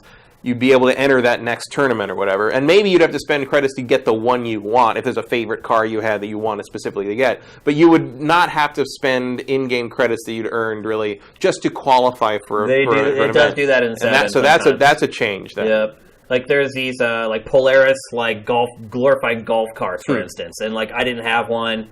I needed to compete the race. I needed to spend 30,000 credits to get it. So that is something that shifts a little bit. And you can see there is a shift in the monetization strategy of this game. But I feel like maybe we're dwelling on it a little much because there is so much game here. I mean, it is a huge game with tons of tracks, tons of cars.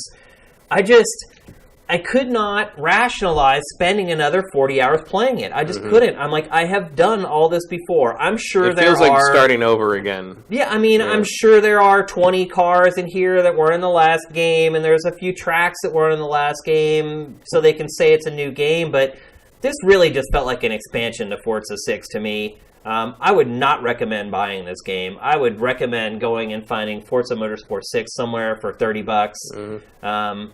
Or get Horizon 3 and play the Hot Wheels expansion, because that's the most fun I've had.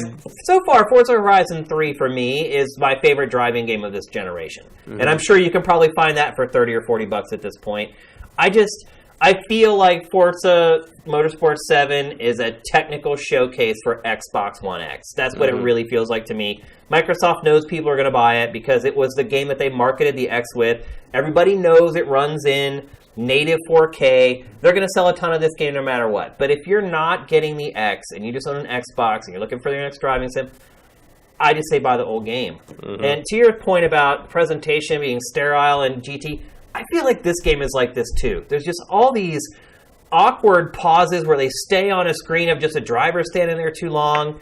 The load times are terrible. Like, you load a race, and, like, you have to wait for the start button to become active for the race to start. And literally, sometimes you sit there for, like, 6 minutes waiting for a race to load up and launch the race. It's slow. It's clunky. The game looks great. Even on my base Xbox One, it does look good.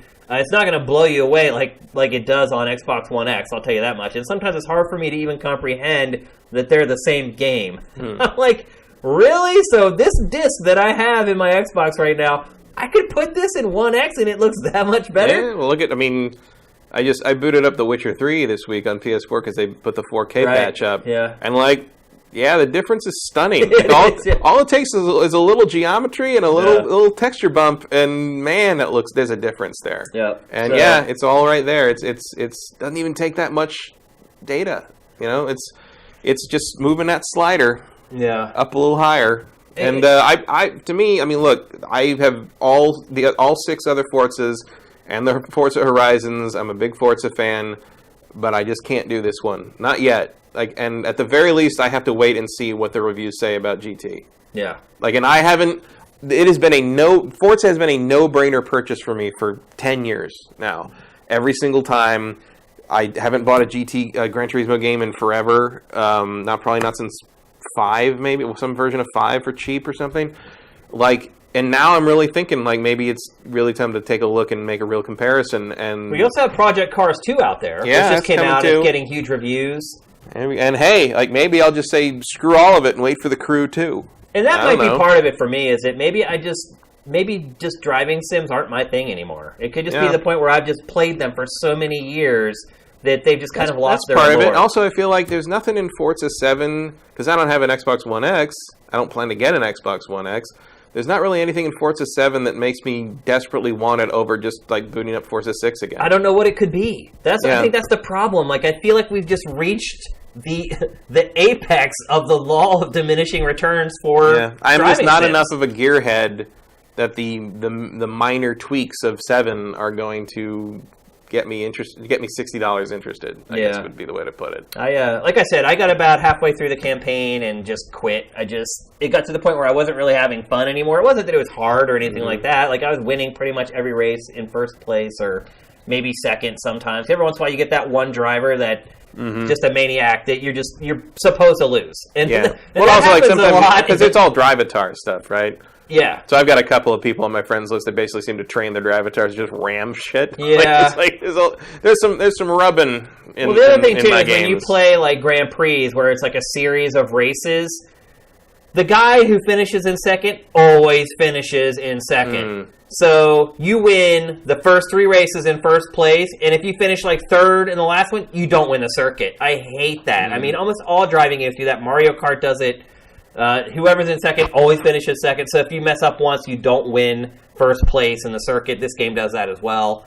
And the other part, too, is that it'll throw, like, a weird race in there. So first 3 races, maybe dry or wet, but daylight. And then, like, the last race is, like, pitch black with rain. And it's just a total toss-up. And you're like, and then you fight through it and finish third, but that guy who's been finishing second every single time finishes first, and you don't win the circuit. And you just think about it, I just spent 40 minutes playing that circuit to get second place. Like, it just, after a while, it just started to wear on me. And like I said, the presentation, like, just the way the whole game is snapped together, it just feels like it's just not polished. It's just clunky and slow, and the menus are laggy. And that load time sounds like a big difference. The load time's bad. It may be better on Xbox One X, but again, I have the launch Xbox One. That doesn't help you. Yeah, it doesn't help me. So, I don't know. I mean, I guess you could argue that I could buy it and play it on PC, because I have a PC that would make it look that good. Yeah. But, like, it just feels like I've started over so many times on these Forza games and done so many of these campaigns, and I don't see anything in 7 that makes me really want to say, yeah, I want to do that again. Do you want to? Do you want to race go-karts around a dirt track again? Like, I didn't. I just got to the point where I'm just burnt out on it. And maybe I'm just out of the sim mentality right now, because if I was going to do a driving game, I'd probably just load Horizon 3 up again. Yep. That's what I recommend. Or buying the game from 2 years ago, which you probably can really get for like $15, I'm guessing. I'm sure there'll be some digital sale in this fall where you can get Forza 6 for a really good price. Yep, that's what I recommend. I'm sure there's already been good sales like that. All right, so it's time for our trailer of the week. Lots of good trailers this week. Yeah. It's got a new... but I knew you'd pick this one. Did you? Yeah. South Park: The Fractured Butthole is coming out pretty soon. It went gold. It's not going to be much longer. Is it this month or next month? I want to say it's next month, but I don't remember. It's soon. I know that much. Every trailer for this game is something worth watching, but this one in particular, I thought was a little different, even for Ubisoft and for this game. And here it is: South Park: The Fractured Butthole. I am the fart trailer. What I have is an instrument, and it's the most powerful one that anybody here has ever heard. People think that the best farts can only come out of a man's butt. I'm gonna prove them wrong.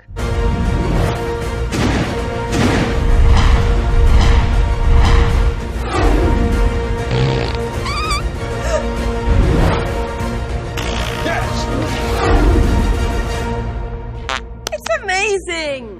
South Park: The Fractured Butthole is about to be released, and we're striving to make this the most authentic experience possible, in which you can play the hero with these amazing fart powers, but we're still looking for that ultimate universal fart sound. That's why we decided to involve you, the fans, in our quest for that perfect fart. Judging fart contests, it's just a great honor for me. Look at this guy. His hair is just like a toilet brush. It's amazing! Sorry, that was weak. Come on, what do you need? No, listen, see? It's amazing! Ooh! That was not amazing. You don't come on national TV and bring something like that. Thank you for coming in. The best fart will live forever in our game. I'm Kevin Callahan. I'm from Chicago. Please go ahead. It's for you, Mom.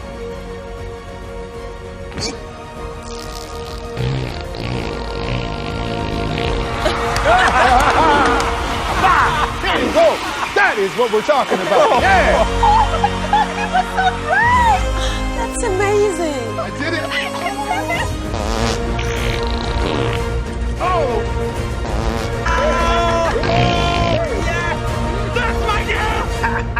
Magic! Oof! Will you become the official fart of South Park's The Fractured Butthole video game? Make your own fart video on IamTheFart.com. Great trailer, Matt. Amazing, Shane. Let's get on with the Q&A. Word. It's not going to make a lot of sense in the archives, but whatever. Here's one from Kirill Neko. Why are you so much against portability of games? Not against it so much as I just don't think it's a particularly useful feature if you're going to gimp the rest of the game in exchange for it. Like, I don't care. Like, I get there are people who do care, but portability will never be a reason I buy anything. Well, maybe the better question is, why does this person care?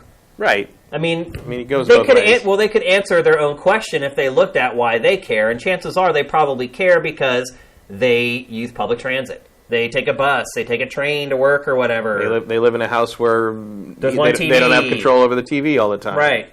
They want to be able to listen to it or play it in their room instead of in front of everybody in the family. Like, right. Whatever. There's reasons for it. I get it. That's, none of those reasons apply to me. Right. So them asking you why you don't care, it means that the facets of your life that make you love portable gaming are not a part of his. Right. Yeah. And I don't travel that much either, but sometimes I do play the Switch in portable mode on the couch because playing games will scare my wife away sometimes, and she'll go to the bedroom and watch TV in there. And sometimes I want to hang out with her. So I found that the Switch is a nice middle ground because we can put something on the TV that she will stay engaged with. I can still play games a little bit while not being completely consumed by it, and she won't run away to the back bedroom. So I'm kind of in the middle. I don't really use public transit. I don't fly as much as I used to. I also used to use portable stuff when I flew a lot, when I was traveling for game events all the time. I don't do that much anymore. So yeah, the portable aspect for Switch isn't a big seller for me, but I'm glad that it's there. J. Reed Vic 7 asks, do consumers have to accept microtransactions as a reality for not willing to be accepting of higher prices like every other industry on Earth? Is the media criticism of Forza 2K hypocritical since they've had microtransactions for years with little to no mention or acknowledgement?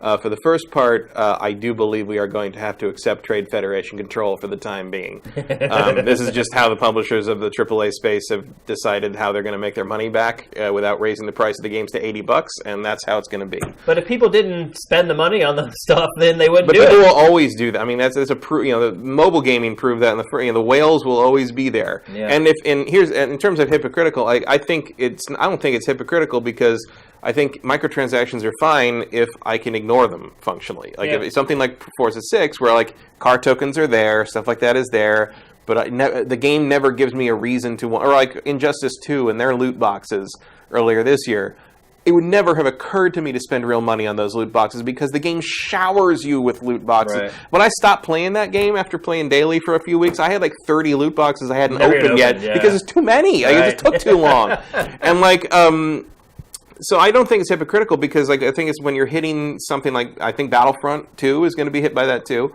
But with Forza, it's and 2K, all of a sudden you need to start considering these microtransaction experiences to progress in the game. Yeah. And when you're gating the content you've already paid $60 or more for with these microtransactions, now you're in the Dark Lord's terrain. So I think it's not hypocritical so much as the microtransaction integration might have gotten a little too bold this time around. And you're starting to see some backlash on that. And we'll see what happens with Shadow of War. I mean, Shadow of War seems like it, for being the game that has had the big loot box backlash, it seems so far, judging from reviews outside of Polygon and maybe GameSpot, that it's not really a factor as long as you're willing to play the game for a long time. Yeah, it seems to have slid by okay. Super Cordon Bleu. Earlier, I believe one of the producers on Overwatch mentioned he was thinking of ways to bring the game to Switch. If Nintendo can give us a good online feature set next year, what is the possibility that Overwatch will come to Switch, and do you think it will sell? I think the possibility is extremely low. Low? Yes. Really? I don't. I think it's extremely high. I think that's ridiculous. I don't. I think that is the perfect shooter for a Nintendo console. I think Blizzard could not care less. I don't know about that. It's going to depend on the infrastructure that Nintendo puts in place. But that was a caveat. He said if Nintendo gets it in order. I don't think so. I don't think Blizzard cares to dip their foot in that pool. I guess I have a caveat. If the Switch continues to sell at the rate it's selling right now, I think it absolutely will come out for Switch next year. And like you said, if it gets its online in order and the infrastructure is there and loot boxes will work, like Matt mentioned, on Nintendo consoles.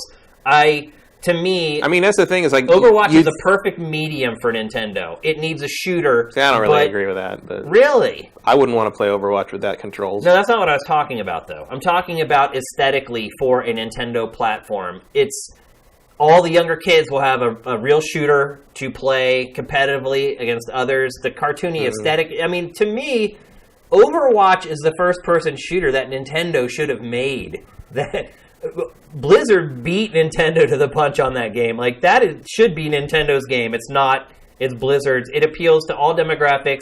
I think its ESRB rating is like E10. I think it is the perfect fit for Nintendo consoles. And I think Blizzard would be, provided it continues selling the way it is, I think Blizzard would be idiotic to not create a Switch version of this game. It's just leaving another 10 million sales on the table. I mean, you got to think about it. Everybody has Overwatch now. Blizzard is going to slide into this place. Remember, Nintendo's got to want it. I think Nintendo would love to have Overwatch. I don't think they would. Really? I think Nintendo thinks Splatoon 2 fills the niche that Overwatch does. I don't think so. I think even Nintendo. I mean, I'm not saying I personally disagree with you. I'm saying I think Nintendo is going to say we have Splatoon 2. We don't need Overwatch. I don't know. Would that be dumb? Yes. Yeah. Might it happen? Overwatch is too big, though, man. Even Nintendo, and you're right. Nintendo does petty stuff like that all the time. But I think even Nintendo has to see this game as just a phenomenon. Blizzard is going to hit this spot where no one's actually buying the game at $60 anymore, and they're only living on the microtransactions, which, look, the audience there is huge enough for them to make oodles of money doing that. But that's just a perfect time for them to transition over to Switch, where they can sell that game for $60 again and reach this whole new audience of people. I think you're pie in the sky in it too much. I think the realities of business are going to. I wouldn't surprise me if that deal, if the meetings began. But I feel at a certain point, if you're Blizzard, you're like, is it worth dealing with Nintendo to get this to happen? And in the end, it may not be. I don't know how open Nintendo is to this stuff. The one thing that gives me hope on that is how directly involved with Bethesda Nintendo has become. Yeah. So if they can navigate Bethesda and not alienate them, maybe they can do that with Blizzard too. But remember, Blizzard is a whole different beast, and that puts you in bed with Activision. It'd be a pretty big get if Nintendo was able to get Overwatch on that system. But I don't know. My instinct is that Blizzard doesn't care. I think the other part of it too is that Switch is plenty powerful enough to run that game and have it look good. I don't know. It's pretty low poly. Look, that game. It's a really smart art style. If you line up all the ways to play Overwatch, playing on the Switch is dead last to me. Like, why would I want to play it on that? Like, it's all online, so playing it portable doesn't really get me anywhere. It's going to look worse. It's going to control worse because I hate playing Joy-Con stuff with first person. Like that doesn't. I mean, I don't care. Pro controller's fine, but like that. So like, why would I choose that? Only because of portability. The only reason I choose that is from portability, and like that's just not where I'd want to play a competitive shooter. No, I hear you, but I think a lot of people would love to have a portable Overwatch. I think a loud core group of Switch owners would, but that's not as many people as we might think they are. Well, by this time next year, it could be. That was my point. Is if it continues to sell at the rate it's at, a year from now, the audience will be there. Yeah, but also the more you sell, the more you're selling to people who have other game platforms, and they already own Overwatch. Yeah. So I don't think that makes a lot of sense unless you are someone who only has a Switch. And if you're interested in competitive shooters, I'm pretty sure you have more than just a Switch. Justin Horman, if you could do anything, what would you do to help lower the cost of developing games? Would you do anything? I don't know. I guess I'd develop them the way Ninja Theory did Hellblade. Yeah. I mean, that's a model to look into if I were running a high-level developer. Yeah, I mean, I think honestly, the publishers have already got the cost down about as low as they can, because I would never... For what they're making, yeah. Yeah, I would just never advocate saying cut salaries, right. or I mean, pay the programmers less, or pay the artists less, or pay the voice actors there's not less. much. I mean, the solution is raise the price of video games. That's it. Games should cost $80 at this point, or more. Nobody wants to hear that. Nobody wants to hear it, because look, if you, the games have not risen in price since the PlayStation 3? Yeah. The When it went to $60. Yeah, it went to $60. If you go back to like when we were teenagers buying game, Chrono Trigger came out, it was $79.99. You work that out now, it works out to something like $120 in today's money. Yeah. And we're lucky. Yeah, I mean, we're lucky that they haven't gone up. Yeah. It's ridiculous that they cost as little as they do. I mean, there were N64 cartridges that cost $60. Yeah, at retail. Day one, Phantasy Star 4, I paid $99.99 suggested retail price on the Genesis, and that works out today to something like $150. Yeah, I mean, I think it's you guys got to figure out what you want. Do you want $60 games with some goofy microtransactions and loot boxes, or do you want to pay $80 for a game? I mean, that's really what it comes down to. I think we're just in a time of growing pains where the industry and the publishers have to they're going to make some mistakes. They're going to make some bad mistakes. I think they're going to have to, they're going to take it too far a few times. They're going to learn what we'll put up with and what we won't put up with, and eventually some kind of equilibrium will be found. But in the meantime, the bad part there is it's going to ruin a couple of games that should have been better than they are, because they're going to have loot boxes shot through them. And I think Forza 7 is already an example of that. 2K18 as well. And I have a personal evidenceless theory that the game that's going to be kind of the D-Day of loot boxes, one way or the other, is going to be Borderlands 3. Borderlands 3, I think, is going to make... That'll be the break. The bow breaks. I think Borderlands 3 is going to make some really bad choice about how loot boxes work in it, and there's going to be a giant backlash like there tends to be, and that will change how publishers approach loot boxes, and there will be a little more care taken to how they're integrated into the game. Yeah. For whatever reason, I think Borderlands 3 is going to be that game. And it's not even announced yet. We don't even know if it exists. But I'm pretty sure if it does exist, that's where the loot box, the temptation's going to get too much, and 2K is going to do something weird there. One from Arakara, no. Have either of you watched Blade Runner 2049 yet? If so, mind blown? Go see it. You've seen it? No. You're lying. I'm not going to talk about it until next week.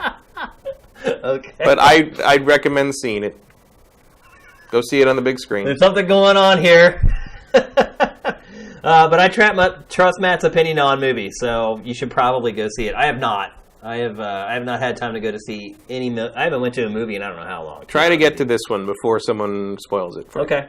Oh, so it's a movie that could be spoiled badly. There's some real interesting stuff in that movie. Okay. All right, let's see if we can find one more question here before we go. Remember, guys, every week, if you go at SIFTD Games, it makes it much easier for us to find your questions amidst all the chat. All right, here I'll answer the last one. It's the nuts and bolts question about SIFTD. From Gohan Rage, how many people have volunteered for curation? Some have wondered how curation works. Is there anything you can tell us for some who are on the fence? Well, let's see. Overall, I guess about 12 or 15 people applied for curation. We asked for writing samples for the first cut. Out of those 15, we ended up with about 8 that we thought wrote well enough to handle the job. And as of last night, they were all trained. So that's something I've been doing all week, is getting this all going. They were all trained last night, and they started working last night / today. So we still have 2 that have not gone through the whole process of getting signed up and have started curating it. But right now, I think we have 5 or 6 guys who are doing it. So they started last night. They've been doing it. They were doing it this morning. I don't know if they've been doing it while I've been doing the show, but I'm assuming that they have. They've been doing a pretty good job so far. Watch your apostrophes, people. Yeah. The grammar and the spelling issues there. Yeah, it'll get there. I can still tell which ones aren't you. Yeah. But it'll get there. And it may be that way for a while, but stay patient with these guys. They definitely have the tone. Yeah, it's funny because I can see them trying to imitate how I write blurbs. which is fine, but eventually I think they'll find their own style as well. But I'm impressed with what they've done so far, and I will say it was nice to wake up on a Friday morning and get ready for GameFace and not have to rush and try to get stuff curated into the site because people had gone in who were in Europe or wherever and done a lot of it already. So already I can see a change in how it's going to change things for me and ultimately how it's going to change things for you guys where content is concerned. So far so good. They're doing a good job. Really impressed with them so far. Now it's time for a message from our sponsor. Your games deserve more. There's so many stores and sites that will charge you 10, maybe 15% or more for the privilege of selling a used video game. We charge zero. ExtraTurns.com is a brand new marketplace being built from the ground up so you can sell your games, collectibles, electronics, and memorabilia. Not only will we beat our competitors' commission in every category important to you, but we will also make exchanging your used games commission-free. You get 100% of the value of your collection. Sign up for the pre-launch and share us on social media to be entered to win an SNES Classic this holiday season. ExtraTurns.com. Go support our sponsor, everybody. Go sign up for Extra Turns. Get ready to screw eBay. I freaking hate eBay. So I'm glad there's something popping up that hopefully can become successful so I don't have to work with it anymore. So thanks once again for our sponsor, ExtraTurns.com. And that's it. That's a wrap for episode 105. Sam will be back next week, so the live stream will be a lot better. Also, I should probably mention the archive of this show is going to go up a little later because all this stuff that Sam normally does live now has to be done in post. So it's going to take a while. I'm guessing the show probably won't be archived until early tomorrow. It'll probably have to render overnight tonight. So if you guys came in late, didn't get to watch the whole episode, you'll probably have to wait till early tomorrow morning before you get to check it out. Another thing I should mention before I go, get those questions in for Pactor Factor. We are shooting Pactor Factor on Monday morning, so you have all weekend to get your questions in. There's a place to submit questions on our Patreon. There's also a thread on SIFTD's message boards. Choose whichever one you want. It won't affect whether you get your question in or not. All that matters is whether your question is good. So hit us up with those. But that's it. Yep. That's all for episode 105 on behalf of Matt. Hopefully you didn't mind the lo-fi edition here. Yeah. But I thought that was better than not doing it. No, I think in hindsight, so it's a big week for the site. Yeah. And you guys got to see kind of what happens behind the scenes whenever we don't have the magician Sam here, kind of working his magic. And now you know why we pay Sam. Yeah, exactly. Sam, very worth the money. It's definitely worth the money. So that's it for us. Everyone have a great weekend. GameFace is up and out.